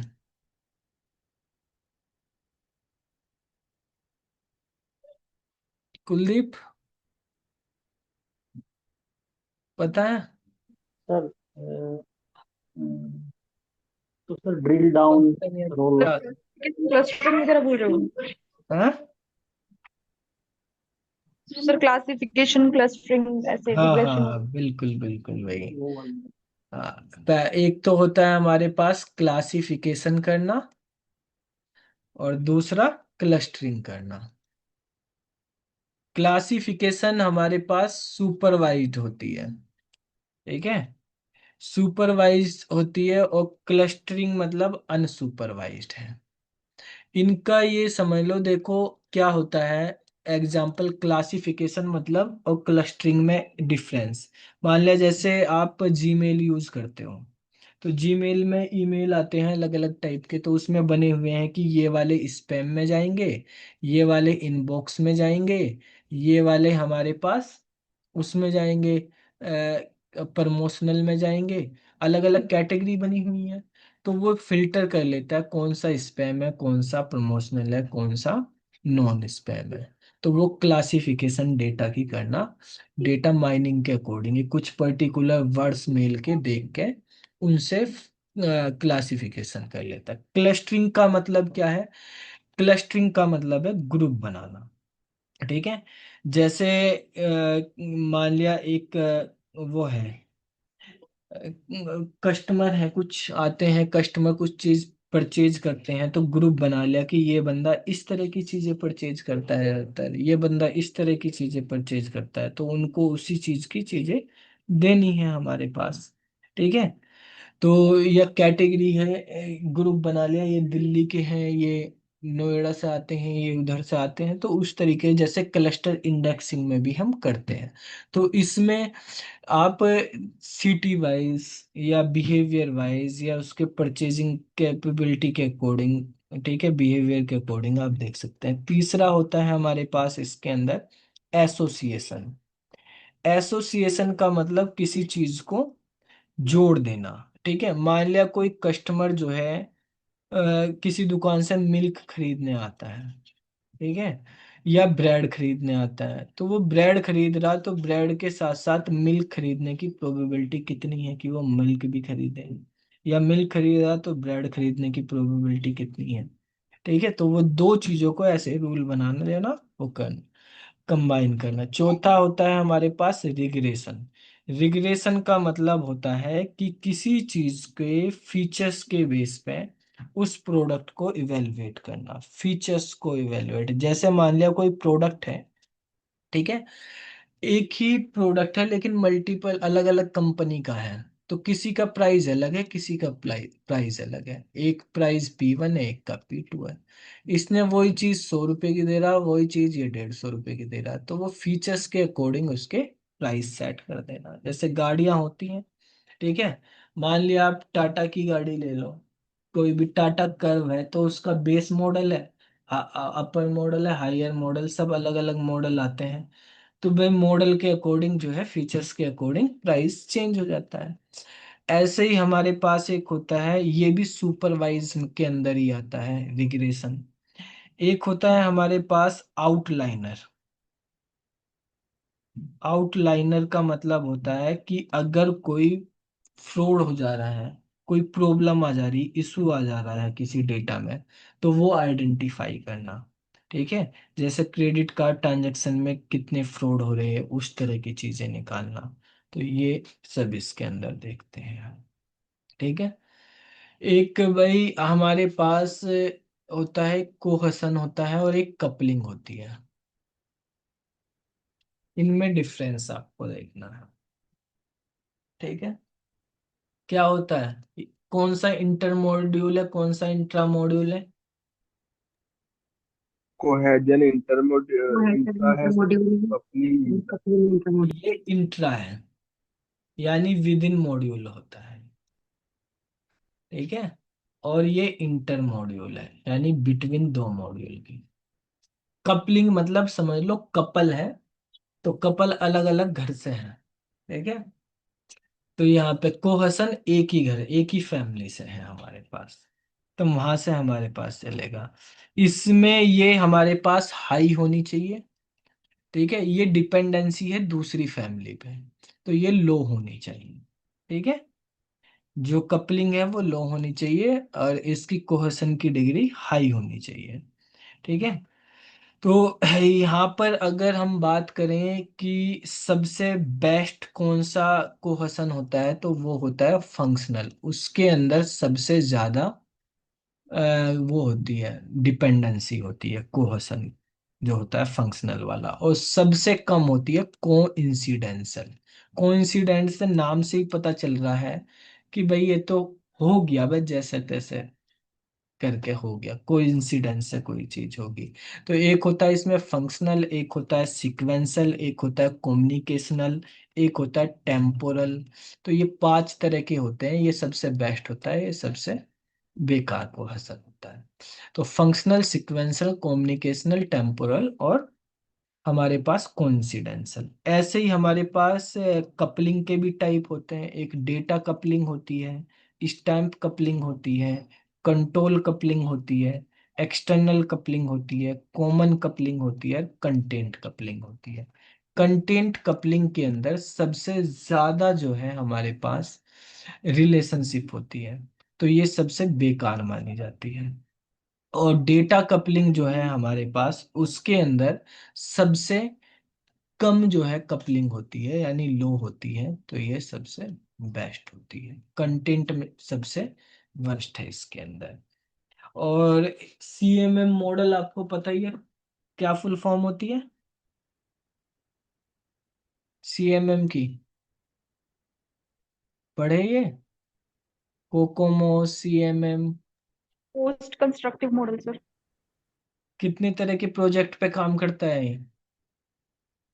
सर एक सेमी डिटैच्ड था, एक ऐसे कुछ याद नहीं है। एक ऑर्गेनिक ऑर्गेनिक, एम्बेडेड एक शायद। सेमी डिटैच, और एक एम्बेडेड। Organic embedded. ठीक है, और हमारे पास लेवल कौन कौन से होते हैं कोकोमो के? एक बेसिक कोकोमो, एक इंटरमीडिएट कोकोमो, और एक डिटेल्ड या कंप्लीट कोकोमो। ठीक है, CMM का मतलब होता है हमारे पास कैपेबिलिटी मैच्योरिटी मॉडल। ठीक है, इसके अंदर हमारे पास 5 लेवल होते हैं इसमें। ये कैपेबिलिटी मैच्योरिटी मॉडल, पहले किसी चीज को इनिशियलाइज करा जाता है, ये प्रोजेक्ट को करने का तरीका बताता है। पहले उसको इनिशियलाइज करेंगे, कोई भी टास्क हम परफॉर्म कर रहे हैं, फिर उसमें कोई लूपिंग होगी, यानी पहले से अगर कोई चीजें होंगे प्रोजेक्ट को पहले से किया हुआ है तो उससे कंपेयर करेंगे तो रिपीटेबल कर सकते हैं उसमें। फिर कोई नई चीज है तो वो डिफाइन करी जाएंगी। ठीक है, फिर उसका प्रोसेस मैनेजमेंट होगा, यानी क्वांटिटिवली मैनेज करेंगे उसकी। फिर लास्ट में ऑप्टिमाइज। तो ये सारी चीजें इसके अंदर होती है हमारे पास। ठीक है, तो ये आपके पास मैंने रिवाइज करा दिया शॉर्ट में, दो सब्जेक्ट आपको, ऑपरेटिंग सिस्टम और ये हम कर ही चुके हैं। ठीक है, अब इन दोनों के बारे में भी पढ़ लेते हैं थोड़ा थोड़ा। ठीक है, एक हमारे पास ये है automata theory of computation.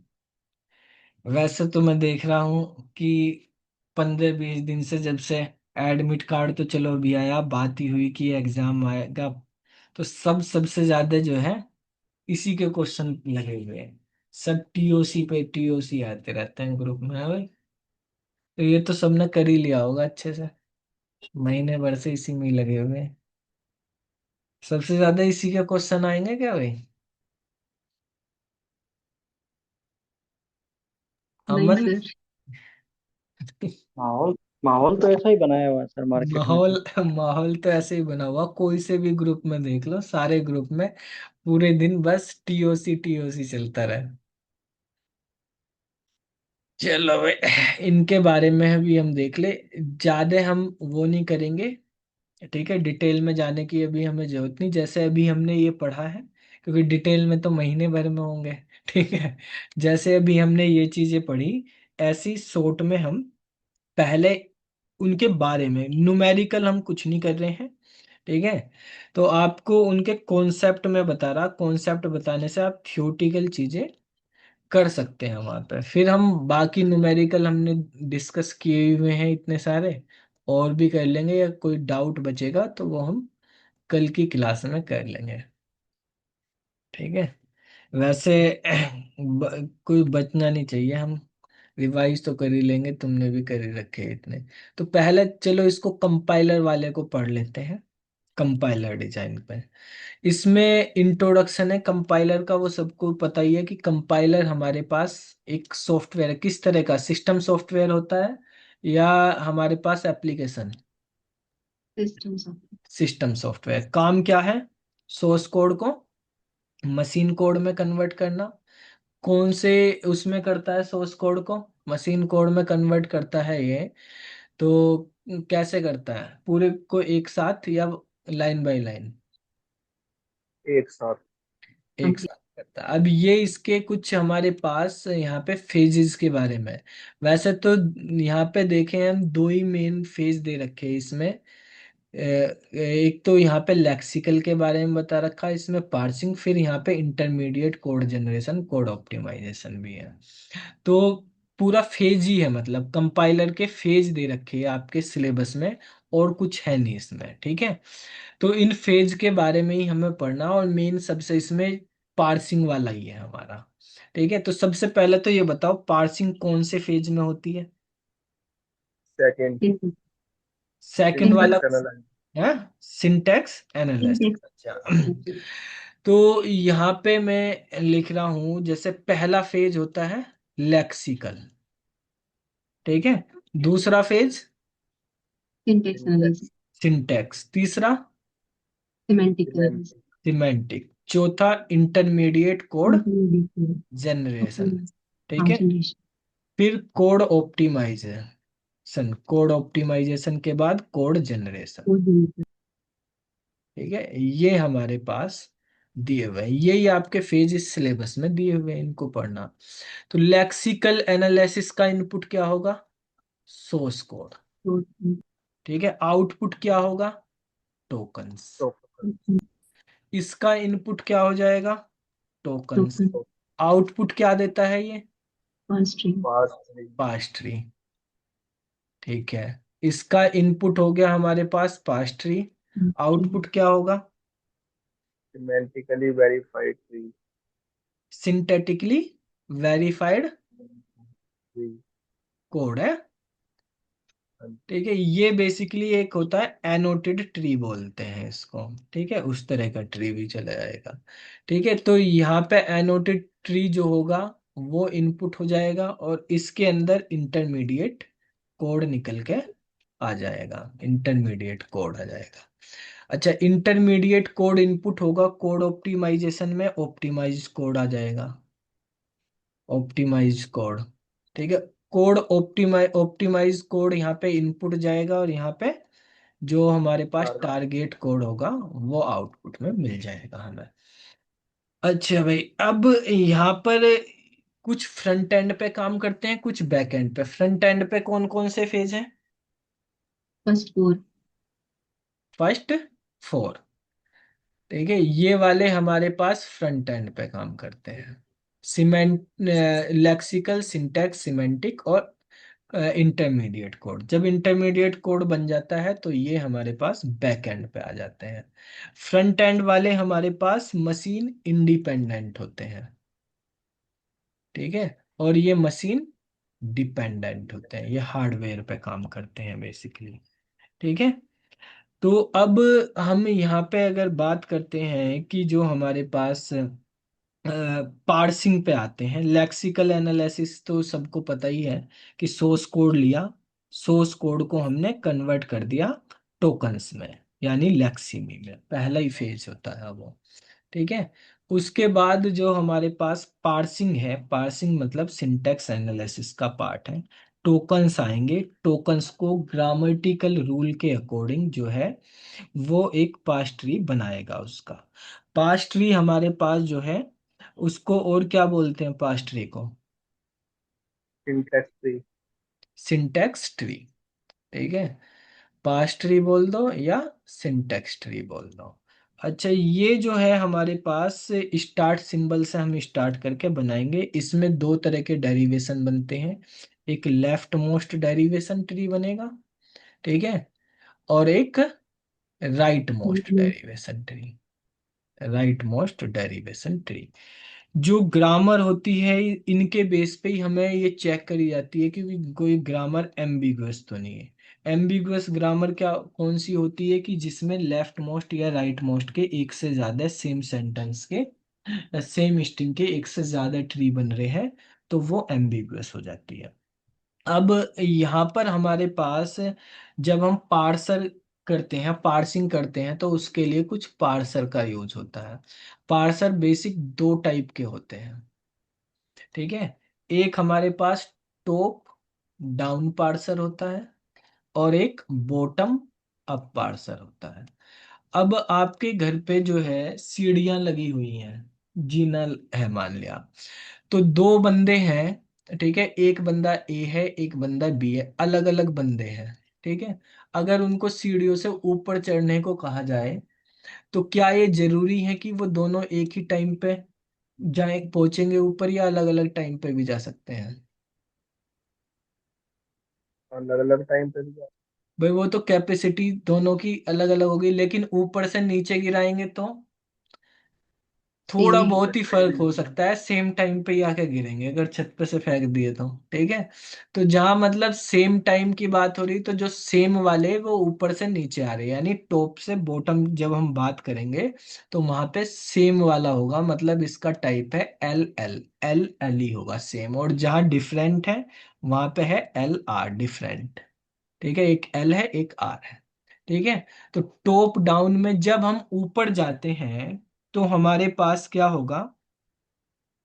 L R parser हमारे पास काम कर रहा है, ठीक है, बॉटम से अप की तरफ और टॉप से डाउन की तरफ एल आर पार्सर काम कर रहा है। ठीक है, इसके साथ साथ हमारे पास यहाँ पर टॉप डाउन में एक पार्सर और होता है, रिकर्सिव। ठीक है, कि भाई आप कितनी भी रिकर्सिव प्रोसेस कर लो, ऊपर से नीचे आने में आदमी थकता नहीं है।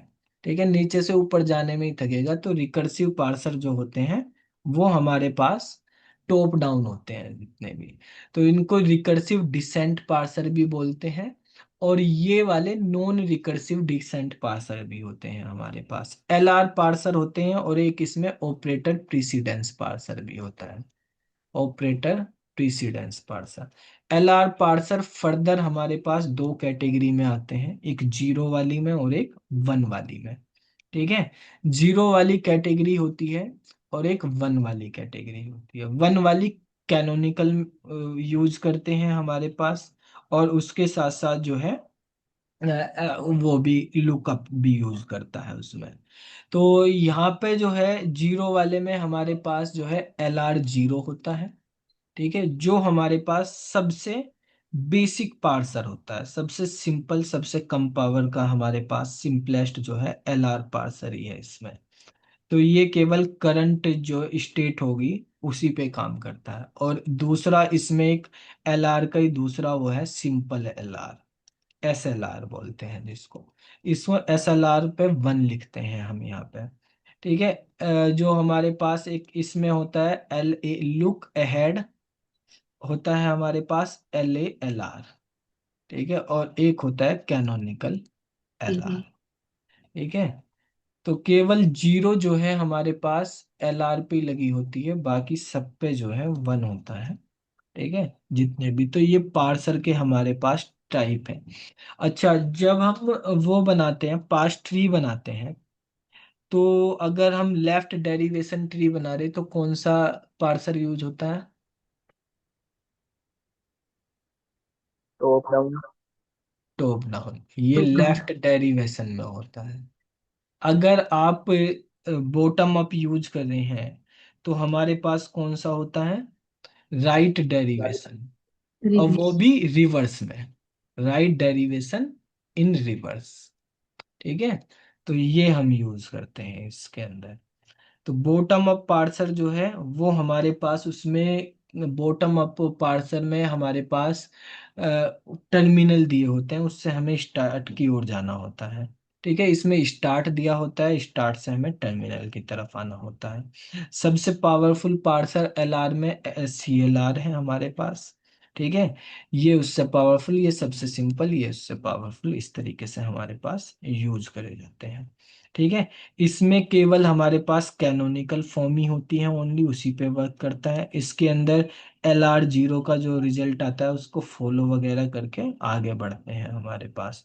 इसमें लुक हेड एडर भी, यानी फ्यूचर का भी हम देख सकते हैं, जैसे लुक हेड एडर में देखते थे, ऐसे इसमें लुक हेड सिंबल होते हैं जो पास टेबल में लगे होते हैं, तो वो हम यहाँ पे यूज करते हैं।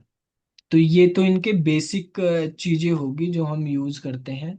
ऐसे ही अगर मतलब थियोटिकल फेजेस के बारे में आए तो आप ऐसे बता सकते हैं, पास्ट ट्री के बारे में आए इनके बारे में तो वो बता। अब ये कैसे बनते हैं सारे के सारे, उसके लिए हमें ग्रामर की नॉलेज होनी चाहिए। ठीक है भाई, जो भी हम ग्रामर पढ़ते हैं उसके बारे में हमें पता होना चाहिए।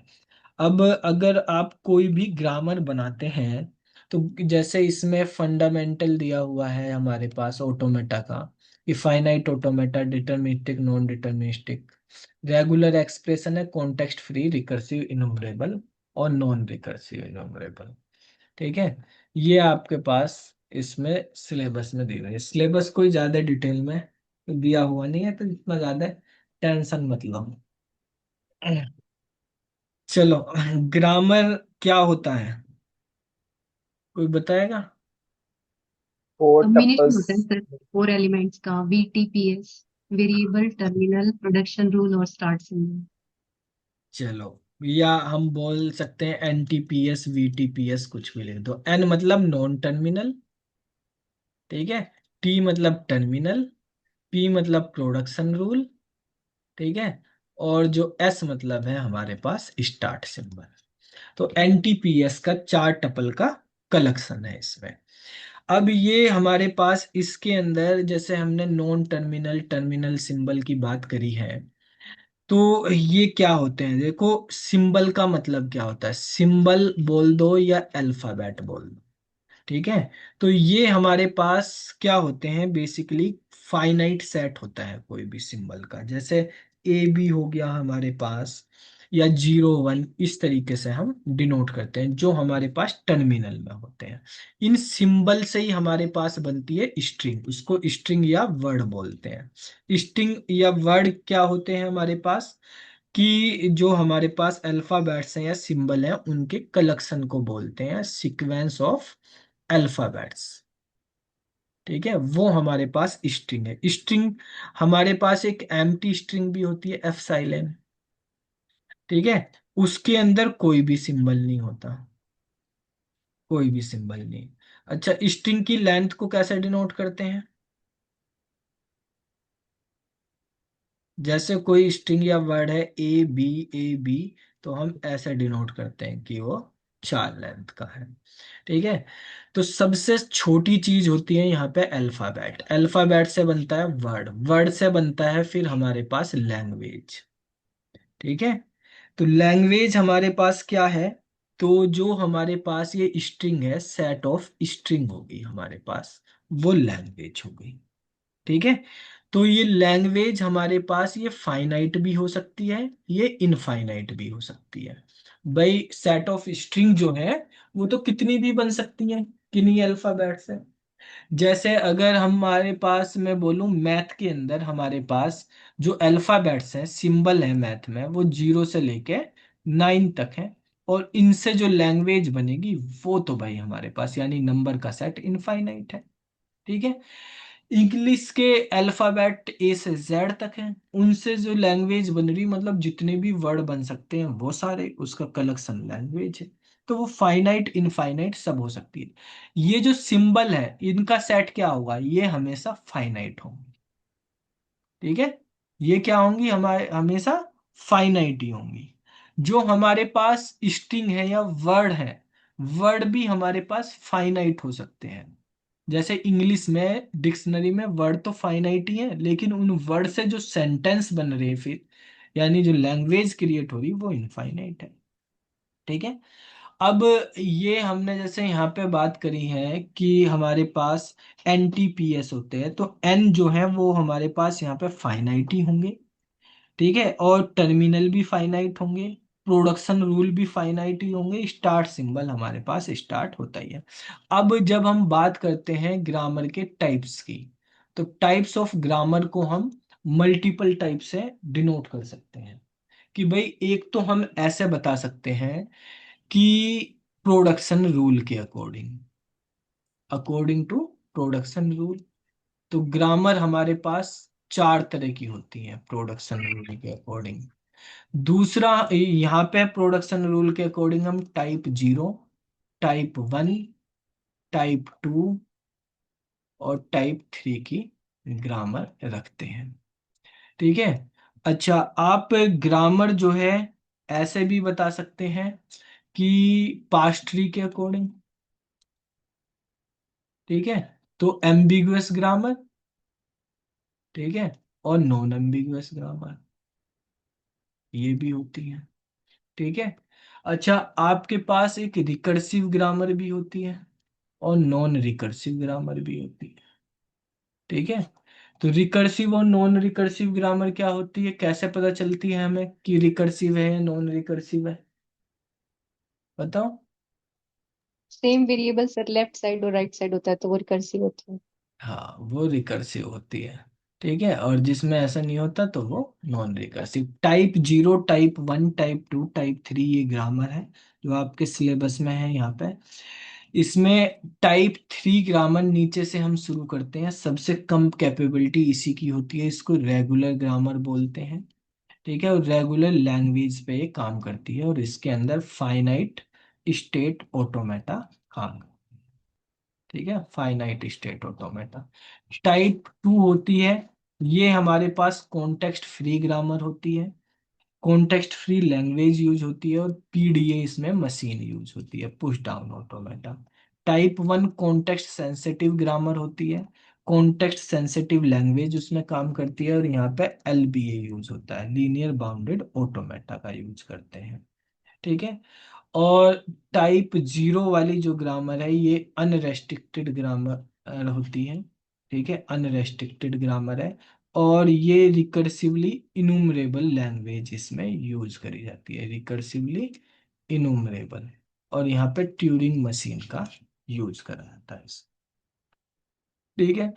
अब ये बताइए कि हमारे पास, जैसे आपको ये पता कि टाइप 3 से बड़ी टाइप 2 है, टाइप 2 से बड़ी टाइप, टाइप 1 से बड़ी टाइप 0 है, ठीक है, ऐसे तो होगी। तो अगर कोई वो हमारे पास कोई ग्रामर हमारे पास, ठीक है, उस कॉन्टेक्स्ट फ्री ग्रामर है, तो क्या वो रेगुलर भी होगी? हाँ जी सर। कॉन्टेक्स्ट फ्री है तो रेगुलर वाली कॉन्टेक्स्ट फ्री होगी? No sir. पावरफुल की नहीं होगी। अगर हम बात करें कॉन्टेक्स्ट फ्री से, जो हमारे पास यानी जिस चीज को पीडीए सोल्व कर सकती है उसको ये सोल्व नहीं कर सकती। तो ऑल कॉन्टेक्स्ट फ्री रेगुलर हो ऐसा कोई जरूरी नहीं है, लेकिन और रेगुलर ग्रामर पीडीए के द्वारा सोल्व हो जाएंगे, ठीक है।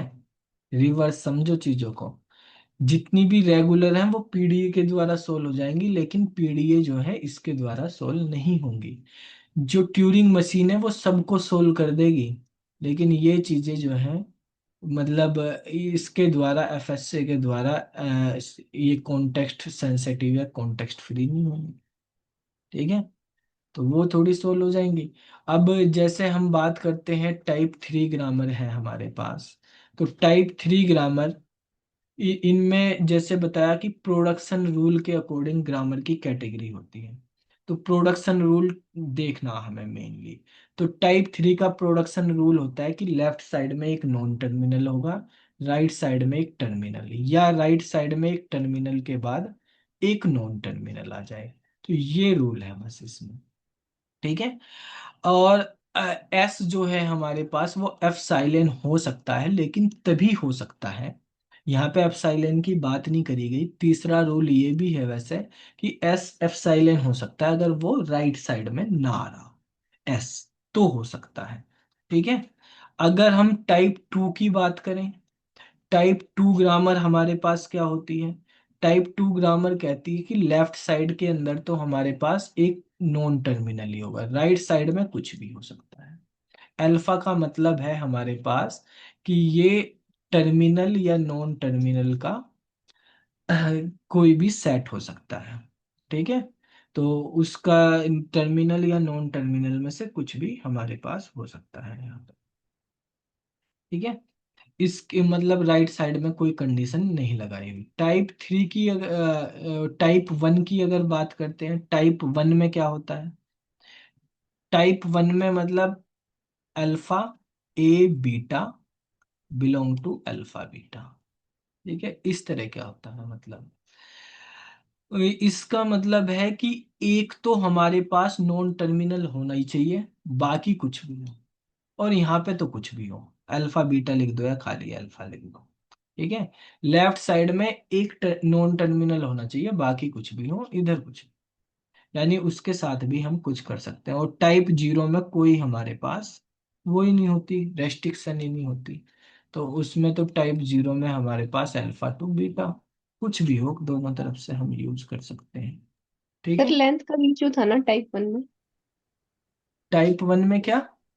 लेंथ भी था कि लेस देन होना चाहिए लेफ्ट साइड की लेंथ जो है राइट साइड से। हाँ, तो उसके अंदर ये है हमारे पास लेंथ, तो हमारे पास यहाँ पे दिया हुआ है कि भाई एक तो इतना होना ही चाहिए, उसके बाद यहाँ पर जो वो देते हैं, मतलब एक नॉन टर्मिनल होना चाहिए, और यहाँ पे कितने भी हो सकते हैं, उससे ज्यादा रखने हैं ये बस, ठीक है। जैसे मान लिया आपने इधर एक रखा, इधर आप कितने भी रख लो, ठीक है। इधर एक कैपिटल रख के आप इधर इससे ज्यादा कितने भी रख सकते हैं वहां पर, राइट साइड में कोई ऐसी रेस्ट्रिक्शन नहीं होती। अच्छा, एक हमारे पास क्लोजर होते हैं, दो तरह के होते हैं क्लोजर। एक कैसा क्लोजर होता है? पॉजिटिव क्लोजर, और एक नी क्लोजर। क्या डिफरेंस होता है? पॉजिटिव मीन्स वन और मोर, और क्लीन क्लोजर मीन्स जीरो और मोर। जीरो भी आता है, ठीक है। तो नी क्लोजर में हमारे पास वो भी आता है, मतलब आप जीरो को भी ले सकते हैं। ठीक है। और जो हमारे पास वो होता है, मतलब पॉजिटिव होता है, उसमें एफ साइलेन नहीं आएगा। एफ साइलेन को छोड़ के हमारे पास बाकी सब होंगे उसके अंदर। अच्छा, इसके बाद अगर हम यहाँ पे बात करें कि भाई हमारे पास फाइनाइट ऑटोमेटा ही ले लेते हैं सबसे पहले। ठीक है। तो फाइनाइट ऑटोमेटा में कुछ डिटर्मिनिस्टिक होती है, कुछ नॉन डिटर्मिनिस्टिक होती है। क्या डिफरेंस होता है? डिटर्मिनिस्टिक में सर एक अल्फाबेट के लिए एक ही स्टेट पे जाएगा, और नॉन डिटर्मिनिस्टिक में एक अल्फाबेट के लिए मल्टीपल स्टेट पे जा सकता है। हाँ, मल्टीपल स्टेट में भी जा सकता है। अच्छा, अगर आप इनकी वो बनाएंगे कि डिटर्मिनिस्टिक और नॉन डिटर्मिनिस्टिक के अंदर हमें ये बताना है, वो टपल डिफाइन करनी, तो टपल कैसे डिफाइन करेंगे? 5 फाइव टपल्स टपल्स होते होते हैं हैं सर। सर डीएफए में और एनएफए में भी। अच्छा, और उसमें? ट्रांजिशन फंक्शन का फर्क आ जाता है बस सर दोनों में, बाकी तो हाँ जी सेम ही सर। है। केवल ट्रांजिशन फंक्शन का डिफरेंस होता है, बाकी हमारे पास सारे सेम ही होते हैं। ठीक है। और उसमें हमारे पास एक डीएफए होती है और एक एनएफए होती है। ठीक है। तो डीएफए एनएफए का आप यूज कर सकते हैं, सर डिटर्मिनिस्टिक और नॉन सर जैसे। हाँ, सर इनमें कोई नंबर ऑफ फाइनल स्टेज का भी कोई लिमिटेशन होती है क्या सर, कि एक में एक, एक में दो? नहीं, फाइनल स्टेट तो बना सकते हैं, उससे कोई वो नहीं है। बस ये है कि हमारे पास सेम स्टेट्स है, अगर सेम इनपुट दे रहे तो एक ही आउटपुट मिलेगा, तो वो डिटर्मिनिस्टिक। अगर अलग अलग मिलेंगे तो एनएफए हो गया, नॉन डिटर्मिनिस्टिक हो गया। ठीक है। और इसके अंदर हमारे पास एक मूले और मीरे मशीन भी होती है, मीली और मूरे है। ठीक है। तो मीली मशीन में क्या होता है? मीली मशीन में जो आउटपुट है वो हमारे पास दो चीजों पे डिपेंड करता है। एक तो हमारे पास प्रेजेंट स्टेट पे, और दूसरा प्रेजेंट इनपुट पे। ठीक है। और जो मूरे मशीन होती है, मूरे मशीन में आउटपुट किस पे डिपेंड करता है? केवल प्रेजेंट इनपुट पे, स्टेट पे सॉरी। स्टेट पे, प्रेजेंट स्टेट पे डिपेंड करेगा। ठीक है। तो उसमें स्टेट के साथ साथ इनपुट पे भी करता है। तो जो ये मशीन होती है, इनमें कितने टपल होते हैं नीले मशीन में? 6 होते हैं सर। छह। ठीक है। तो नॉर्मली हम यूज करते हैं तो इस तरीके से यूज करते हैं। अच्छा, एक नॉर्मल फॉर्म भी होती है आपकी। नॉर्मल फॉर्म हम यूज करते हैं सीएफजी में। ठीक है। कॉन्टेक्स्ट फ्री लैंग्वेज होती है जो, उसमें हम नॉर्मल फॉर्म का भी यूज करते हैं। रेगुलर तो आप बहुत कर ही रहे हो, रेगुलर एक्सप्रेशन वो तो बताने की जरूरत नहीं है ना, वो तो रोज कर ही रही हो एक्सप्रेशन बनाने। ठीक है। तो बेसिकली हम बात करते हैं नॉर्मल फॉर्म के बारे में, बात कर लेते हैं एक। तो नॉर्मल फॉर्म जो है हमारे पास एक सीएफजी में यूज करी जाती है। कौन कौन सी नॉर्मल फॉर्म होती है? एक सीएनएफ और एक जीएनएफ। हाँ, एक सीएनएफ और एक जीएनएफ का यूज करते हैं। तो सीएनएफ जो है हमारे पास चोम्स्की नॉर्मल फॉर्म होती है, और जीएनएफ ग्रीनबेच नॉर्मल फॉर्म होती है। ठीक है। तो इनके भी नॉर्मल फॉर्म का मतलब, जो सीएफजी है, सीएफजी को हम थोड़ा सा और स्टैंडर्ड वे में लेके आते हैं। ठीक है। तो मतलब उनको नॉर्मल फॉर्म में कर देंगे तो हम इजीली ये बता सकते हैं कि कोई ग्रामर हमारे पास सीएफजी है या नहीं है। ना होने के केस में के लिए ज़्यादा बेटर है ये, कि हम कम से कम स्टेप्स में ये बता पाए। ठीक है। तो जो हमारे पास कोई भी सीएनएफ बनानी हो या जीएनएफ बनानी हो, उस सीएफजी को अगर सीएनएफ या जीएनएफ में कन्वर्ट करना, तो उससे पहले तीन ऑपरेशन करे जाते हैं। कौन कौन से ऑपरेशन होते हैं? रिमूव करने, removal of removal useless of production. Null useless production, product. सबसे पहले नल प्रोडक्शन को, फिर यूनिट प्रोडक्शन को, और फिर यूजलेस प्रोडक्शन को। तो इन प्रोडक्शन को रिमूव करने के बाद हमारे पास सीएनएफ बनती है। नल प्रोडक्शन का मतलब होता है कोई भी नल वैल्यू नहीं, एप्सिलॉन नहीं होना चाहिए राइट साइड में जब हम यूज कर रहे हैं। यूनिट प्रोडक्शन का मतलब सिंगल नहीं होना चाहिए हमारे पास। ठीक है। और हमारे पास उसके बाद अगर हम बात करते हैं यूजलेस, मतलब जिस पे जा ही नहीं रहे हम, जहाँ पे रीचेबल ही नहीं है जो चीजें, वो भी हमें रिमूव कर देनी है। तो वो हमारे पास ये रिमूव करने के बाद हम नॉर्मल फॉर्म करते हैं। तो नॉर्मल फॉर्म में एक सीएनएफ है। सीएनएफ की कैटेगरी क्या होती है कि हमारे पास लेफ्ट साइड में ए होगा, राइट साइड में दो नॉन टर्मिनल हो सकते हैं, जैसे बी सी ले लिया। यहाँ पे एक नॉन टर्मिनल है, यहाँ पे सिंगल नॉन टर्मिनल होगा, और राइट साइड में दो नॉन टर्मिनल होंगे हमारे पास। ठीक है। या हमारे पास क्या हो सकता है, लेफ्ट साइड में single non terminal, right side में सिंगल टर्मिनल। ठीक है। तो ये हमारे पास इस तरह के अगर हमारे पास प्रोडक्शन रूल है तो वो क्या कहलाती है हमारे पास, सीएनएफ कहलाती है हमारे पास।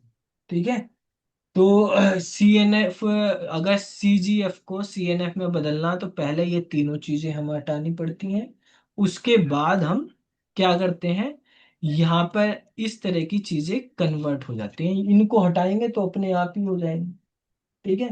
भाई नॉर्मल फॉर्म क्या होती है, इन नॉर्मल फॉर्म से हमारे पास स्टैंडर्डाइज ग्रामर बन जाती है। ठीक है। तो उसके अकॉर्डिंग हम किसी भी पर्टिकुलर फॉर्मेट में लेके इनको कर सकते हैं। ये तो आती होंगी ना, तुमने करी रखी होंगी प्रैक्टिस है, किस तरह से हमें हटाने होते हैं, या नहीं कर रखी, सब कर रखी है लोग क्या? नहीं करेक्ट। अच्छा, नहीं कर रखी। अच्छा, सी वाई के क्या होता है पता है, एल्गोरिथम। क्या चेक करती है, कोई पर्टिकुलर वर्ड जो है या स्ट्रिंग जो है हमारे पास उस लैंग्वेज का पार्ट है या नहीं है, किसी पर्टिकुलर लैंग्वेज का पार्ट है या नहीं है, तो वो सी वाई के थ्रू पता चलता है। ठीक है। तो इसमें हम एक टेबल बनाते हैं, उसके अकॉर्डिंग देखते हैं सी वाई के तभी काम करती है जब हमारे पास डेटा जो है सीएनएफ की फॉर्म में हो, तो तब हम इसका यूज करते हैं। तो सी वाई के प्रॉब्लम में मतलब हम या तो एक टेबल बना के कर सकते हैं या ग्राफ बना के कर सकते हैं, उनका यूज करके हम बना सकते हैं। अच्छा, एक हमारे पास जीएनएफ होती है। जीएनएफ में किस फॉर्म में होते हैं हमारे पास production rule, terminal follow by any number of non terminal. ये देखो भाई एक टर्मिनल होगा और फिर उसके बाद कुछ भी। ठीक है। कुछ भी मतलब कोई भी नॉन टर्मिनल। ठीक है। तो ये हमारे पास पहले एक टर्मिनल आएगा, उसके बाद कितने भी नॉन टर्मिनल आ जाए तो वो हमारे पास जीएनएफ में बन जाएगा। इनमें भी जो दोनों की दोनों ही है, उसमें स्टार्ट टू एप्सिलॉन तब अलाउ होता है अगर राइट साइड में एप्सिलॉन ना हो, तो हम अलाउ करते हैं उसको। ठीक है। तो इस तरीके से हम यहाँ पे क्रिएट कर सकते हैं चीजों को। तो इसके बाद हमारे पास एक होती है पीडीए, जो उसमें डिटर्मिनिस्टिक में हमारे पास फाइनाइट, रेगुलर में फाइनाइट ऑटोमेटा यूज करी जाती है, और जो हमारे पास सीएनएफ वो सीजीएफ होती है उसमें पीडीए का यूज होता है। तो पीडीए क्या होती है, फाइनाइट ऑटोमेटा में स्टैक ऐड कर दिया जाता है। ठीक है। तो वो पीडीए बन जाता है हमारे पास, पुश डाउन ऑटोमेटा। स्टैक मतलब मेमोरी है, और ये मेमोरी जो है हमारे पास इनफाइनाइट साइज की हो सकती है। ठीक है। ये मेमोरी हमारे पास, अगर हम कहें कि कोई स्ट्रिंग हमारे पास आर्बिट्रेरी लेंथ की है, उसको हमें करना है तो इससे कर सकते हैं। फिक्स लेंथ की जो है हमारे पास उसमें ही होती है वहाँ पे यूज।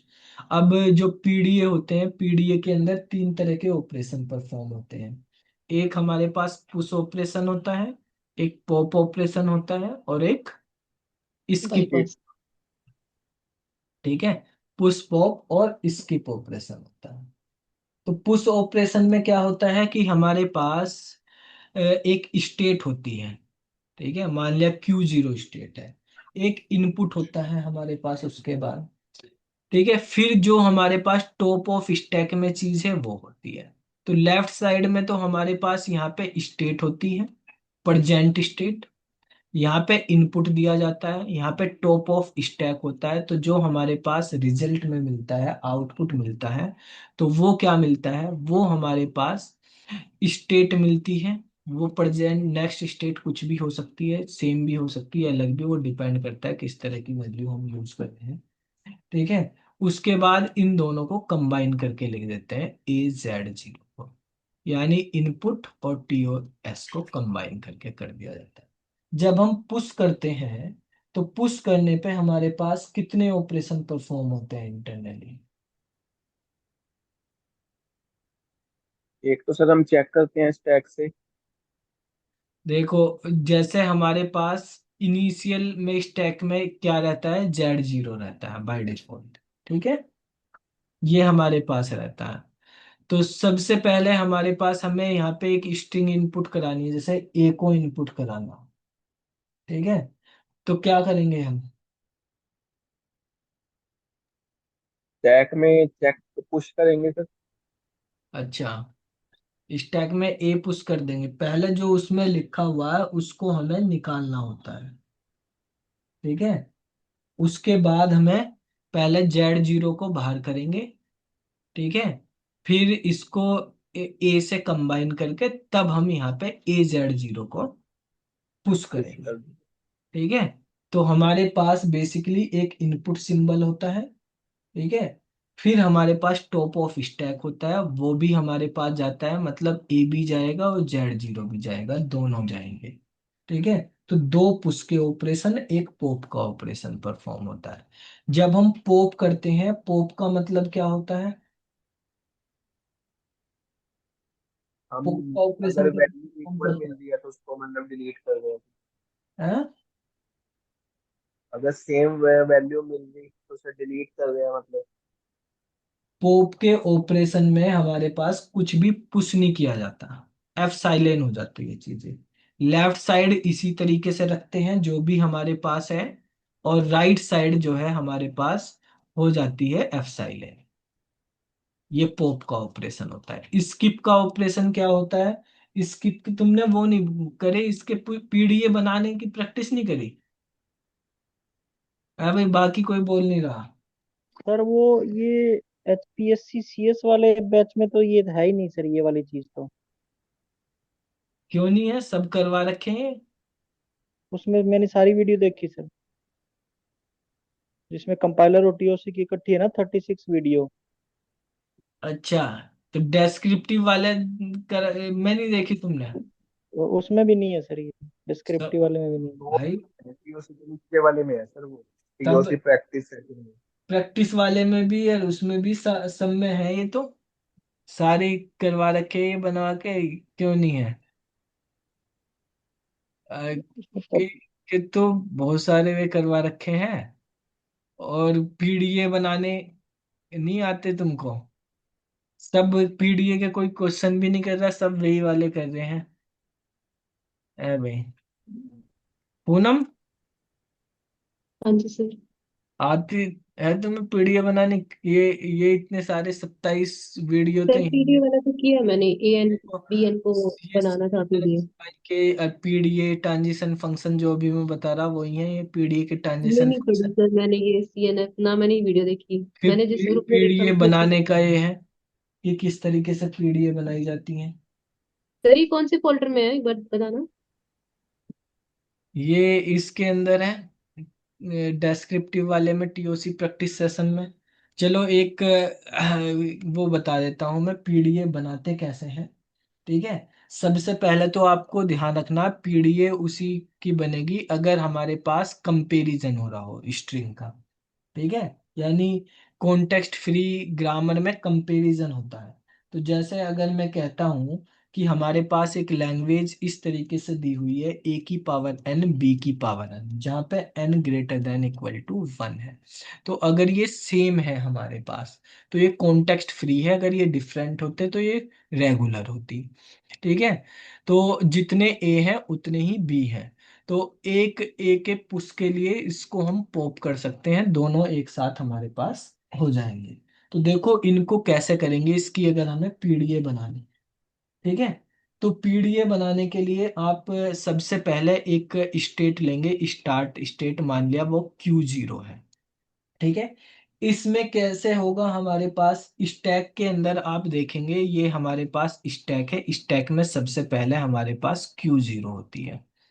अब इसमें कोई भी स्ट्रिंग अगर हमें यहाँ पे इनपुट करनी, तो आप देखोगे इस तरह की स्ट्रिंग आएंगी इसमें, ए बी ट्रिपल बी, इस तरह की स्ट्रिंग आएंगी सारी, ठीक है। मान लिया फॉर एग्जाम्पल मुझको ट्रिपल बी ही इनपुट कराना, तो सबसे पहले मैं क्या कराऊंगा, ए को इनपुट कराऊंगा, ठीक है। सबसे पहले क्या कराऊंगा, यहाँ पे ए को इनपुट इनपुट कराना मतलब पुश कराना। तो पुश कराने का मैंने बताया था, सबसे पहले वो लिखते हैं कौन सी स्टेट है हमारे पास, ठीक है, Q0।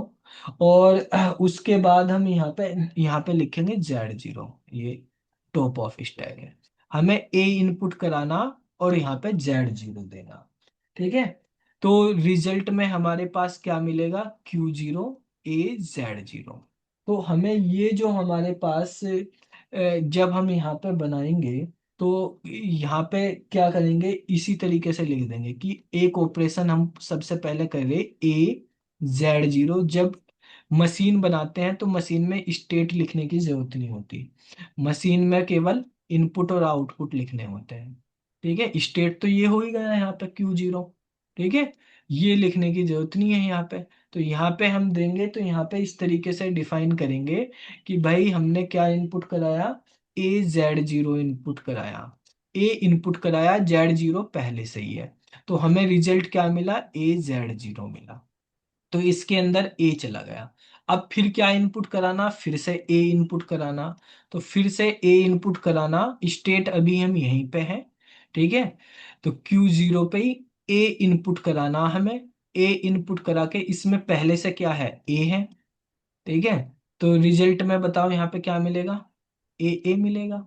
तो इस बार यहाँ पे क्या लिख देंगे, ए से हमें क्या मिला, ए मिला। और ये चीज हमारे पास क्या, ये तो पहली बार चलेगा, ओनली फर्स्ट टाइम। और ये वाली जो है लूप चल जाएगा, ये चलता ही रहेगा ऐसे ही। तो इसको हमें क्या लिखना होगा, इसको एक लूप बना देंगे, इस लूप में चलता रहेगा ये, ठीक है। तो लूप के साथ ये हमने लिख दिया। अब मतलब जितने भी मान लिया 3 ए थे, 3 ए हमारे पास यहाँ पे इनपुट हो गए। अब हमें क्या करना, बी को करना है। तो अब मुझे काउंट करना कि जितने ए हैं उतने ही बी हैं। तो जैसे ही मैं बी लेके आऊंगा, तो मेरा एक ए कट जाना चाहिए, दूसरे बी से दूसरा बी कट जाना चाहिए, तीसरे बी से तीसरा बी। अगर सारे कट गए तो हम ये प्रूफ कर सकते हैं कि दोनों चीज बराबर है, जितने ए हैं उतने ही बी हैं। तो ये एम्प्टी हो जाना चाहिए। तो मैं अब यहाँ पे क्या करूंगा, दूसरा वो यूज करूंगा, सिंबल। तो दूसरा हमारे पास क्या है, बी। बी को पोप करना है इसमें। तो पोप का ऑपरेशन क्या बताया था आपको, कि स्टेट होता है, इनपुट तो ऐसे ही करना, हमें बी करना, लेफ्ट साइड का सेम ही रखना है, ठीक है। अभी क्या है इसमें सबसे ऊपर, ए ए है। तो राइट साइड में हमें क्या मिलेगा, नई स्टेट, स्टेट हम यहाँ से Q1 पे पहुंच गए हैं, ठीक है। एप्सिलॉन तो यहाँ पे एफ साइलेन मिलता है। तो देखो लेफ्ट साइड में बी ए है, और यहाँ पे और का सिंबल लगा के एफ साइलेन लिख दो, ये पॉप का ऑपरेशन हो गया। तो पॉप का ऑपरेशन मतलब हमने पहली बार जब हमने करा, तो हम इस वाले स्टेट पे पहुंच गए पहली बार, ठीक है। अब एक इससे ये कट जाएगा। अब ये चीजें तब तक चलती रहेंगी, जितने ए हैं उतनी बार चलेगा, यानी लूप लगाना पड़ेगा इस पे भी, सेम चीज पे, ठीक है। भाई यहाँ पे लूप लगा दो BAF साइलेन का। भाई कितने भी ए हो सकते हैं ना, तो जितने ए हैं उतने ही हमारे पास बी हैं, ये चलता ही रहेगा। अब जब सारे के सारे कैंसिल हो जाएंगे ये, तो वापिस से इसमें क्या बचेगा, Z0 बचेगा, जो इनिशियलाइज। अब हमें इस Z0 को भी हटा देना है, ठीक है। तो Z0 को हटाने के लिए हम यहाँ पे क्या करेंगे, इसको भी एम्प्टी, एक बार इसमें एम्प्टी डाल देंगे, उसके साथ Z0 को देखेंगे कि Z0 भी एम्प्टी वाला है क्या। तो उसके लिए हम फाइनल स्टेट में पहुंच जाते हैं, फाइनल स्टेट बनाएंगे लास्ट वाली। इसमें क्या करना होता है हमें, बेसिकली जो इनपुट होता है एफ साइलेन इनपुट करते हैं, एफ साइलेन इनपुट करा और Z0 उसमें पहले से ही था, तो रिजल्ट में Z0 ही रहना चाहिए। इसको स्किप ऑपरेशन बोलते हैं। ठीक है, स्किप ऑपरेशन में क्या होता है कि हमारे पास जो यहाँ पे था वही रहा, यहाँ पे कुछ और नहीं आया। तो ये operation skip operation, skip operation ऐसे परफॉर्म करा जाता है। जैसे मान लिया स्टेट दी हुई है, स्टेट के बाद मान लिया फॉर एग्जांपल सी कर दिया आपने, बी उसमें पहले से है, तो भाई आपके पास जो है बी रहेगा, इसमें सी से कोई फर्क नहीं पड़ेगा। तो ये स्किप ऑपरेशन कर दिया जाता है। तो ये मशीन बन गई इसकी। तो ऐसे क्रिएट करी जाती है मशीन। ठीक है। अब सर इसमें टैग खाली करना जरूरी होता है क्या? नहीं, स्किप कर दिया, वो चेक कर लिया हमने कि वो Z0 है, ये तो सारे खाली करने, अगर खाली होंगे तभी हमारे पास वो कॉन्टेक्स्ट फ्री बनेगी, जितने ये हैं उतने ये होने चाहिए, अदरवाइज नहीं बनेगी। ठीक है। तो यह डन हमें सर। स्किप ऑपरेशन लगाने पड़ेंगे। अब देखो, जैसे एक मशीन और बता देता हूँ, मान लिया हमारे पास इस तरह से A की पावर N, B की पावर N, C की पावर M, ये दे दिया। ठीक है। और यहाँ पे कह दिया N और M दोनों की वैल्यू 1 से बड़ी है। तो देखो क्या होगा यहाँ पे, यहाँ पे हमारे पास जितने A उतने B हैं, ये तो हमारे पास पता चल जाएगा भाई। अब ये C कितने हैं, C हमें नहीं पता कितने हैं। ठीक है, इसको कैसे कंपेयर करेंगे C को, तो C को हम स्किप पे कर देंगे, कि इसको स्किप मार दो। ठीक है, तो स्किप करके हम यहाँ पे निकाल सकते हैं। तो देखो सिंपल सा ही वही Q0 बनाएंगे। इनिशियल में बताया था आपको A Z0 लिखते हैं तो यहाँ AZ0 आ जाता है, फिर AA लिखते हैं तो यहाँ AA आ जाता है। ठीक है। उसके बाद बी से इसको कंपेयर करेंगे, पॉप करेंगे, पॉप करने के लिए BA एप्सिलॉन करते हैं, यहाँ पे दूसरा स्टेट आ जाता है Q1, और फिर यहाँ पे वापस से BA एप्सिलॉन। तो ये कंपैरिजन हो गया जैसे अभी पिछले वाले में करा। अब जो सी वाला है, सी वाला क्या करेगा हमारे पास, सी वाले को स्किप पे लगा दो। ठीक है, तो स्किप पे लगाने पे यहाँ पे बताओ क्या आएगा, C Z0 करा तो क्या आएगा, जेड जेड। जीरो। ठीक है, Z0 आ गया, ये Q2 हो गया हमारे पास। ये भी कितने भी हो सकते हैं, तो लूप लगा दो क्योंकि पावर एन लगी, M लगी हुई है, तो C Z0 हो गया। उसके बाद हम फाइनल कर देते हैं, फाइनल स्टेट अगर बनानी डबल ये करके, तो फाइनल स्टेट में एफ साइलेंट देते हैं Z0 ऐसे बनती है ये मशीनें। ठीक है। तो इस तरीके से आप कोई भी मशीनें क्रिएट कर सकते हो, ये PDA होती हैं ये। और इनकी प्रैक्टिस कर लेना, ये सारे इनके डिटेल में अगर आपको देखना है तो यहाँ पे आपको मिल जाएंगे ये। ठीक है, LBA ट्यूरिंग मशीन वगैरह। वैसे ज्यादातर पेपर में आने की जो उम्मीद है ये ही आएंगी, कॉन्टेक्स्ट फ्री कभी आ सकता है, PDA वगैरह दिया हुआ है। सर जो इसमें स्किप ऑपरेशन है वो वन पॉप और वन पुश लिखा है सर, उसको बताना एक बार। पॉप तो समझ में आ गया, उसमें हाँ पुश आ गया उसमें हमने कुछ। हाँ, एक पुश होता है एक पॉप होता है। ठीक है, तो दो ऑपरेशन होते हैं उसमें। तो वो स्किप ऑपरेशन में दो ऑपरेशन इसलिए होते हैं, जो जैसे अभी बताया था, जो पुश होता है पुश में तो तीन ऑपरेशन होते हैं। ठीक है, एक पॉप का और दो पुश के। ठीक है, अगर पॉप करते हैं तो पॉप में एक ही ऑपरेशन होता है, बस पॉप का, पुश कुछ होता ही नहीं उसमें। ठीक है, जैसे भाई हमने यहाँ पे ये रखा था A Z0 रखा था, तो A को निकाल देते हैं बस उसमें। ठीक है, भाई ऐसे ही तो कर देते हैं हम Q1 AB। ठीक है, तो हमने यहाँ पे क्या लिख दिया था, Q2 क्या लिखा था यहाँ पे, जब ए हम जेड नॉट। जेड की जगह यहाँ पे ये आ गया ना, तो ये तो AB तो हम लिखते हैं ये पुश के लिए। A b. ठीक है, ये तो पुश के लिए हो गया, दोनों के लिए। अगर पॉप कर रहे तो यहाँ पे क्या करना, एप्सिलॉन करना, तो ये पॉप हो गया। ठीक है, तो यहाँ पे तो कुछ करा ही नहीं भाई, यहीं पे करी वो एक पॉप करा बस हमने यहाँ पे। ठीक है, तो उसका तो बी का हमने कोई यूज ही नहीं करा, बी बोल दो या Z0 बोलना है तो Z0 बोल दो।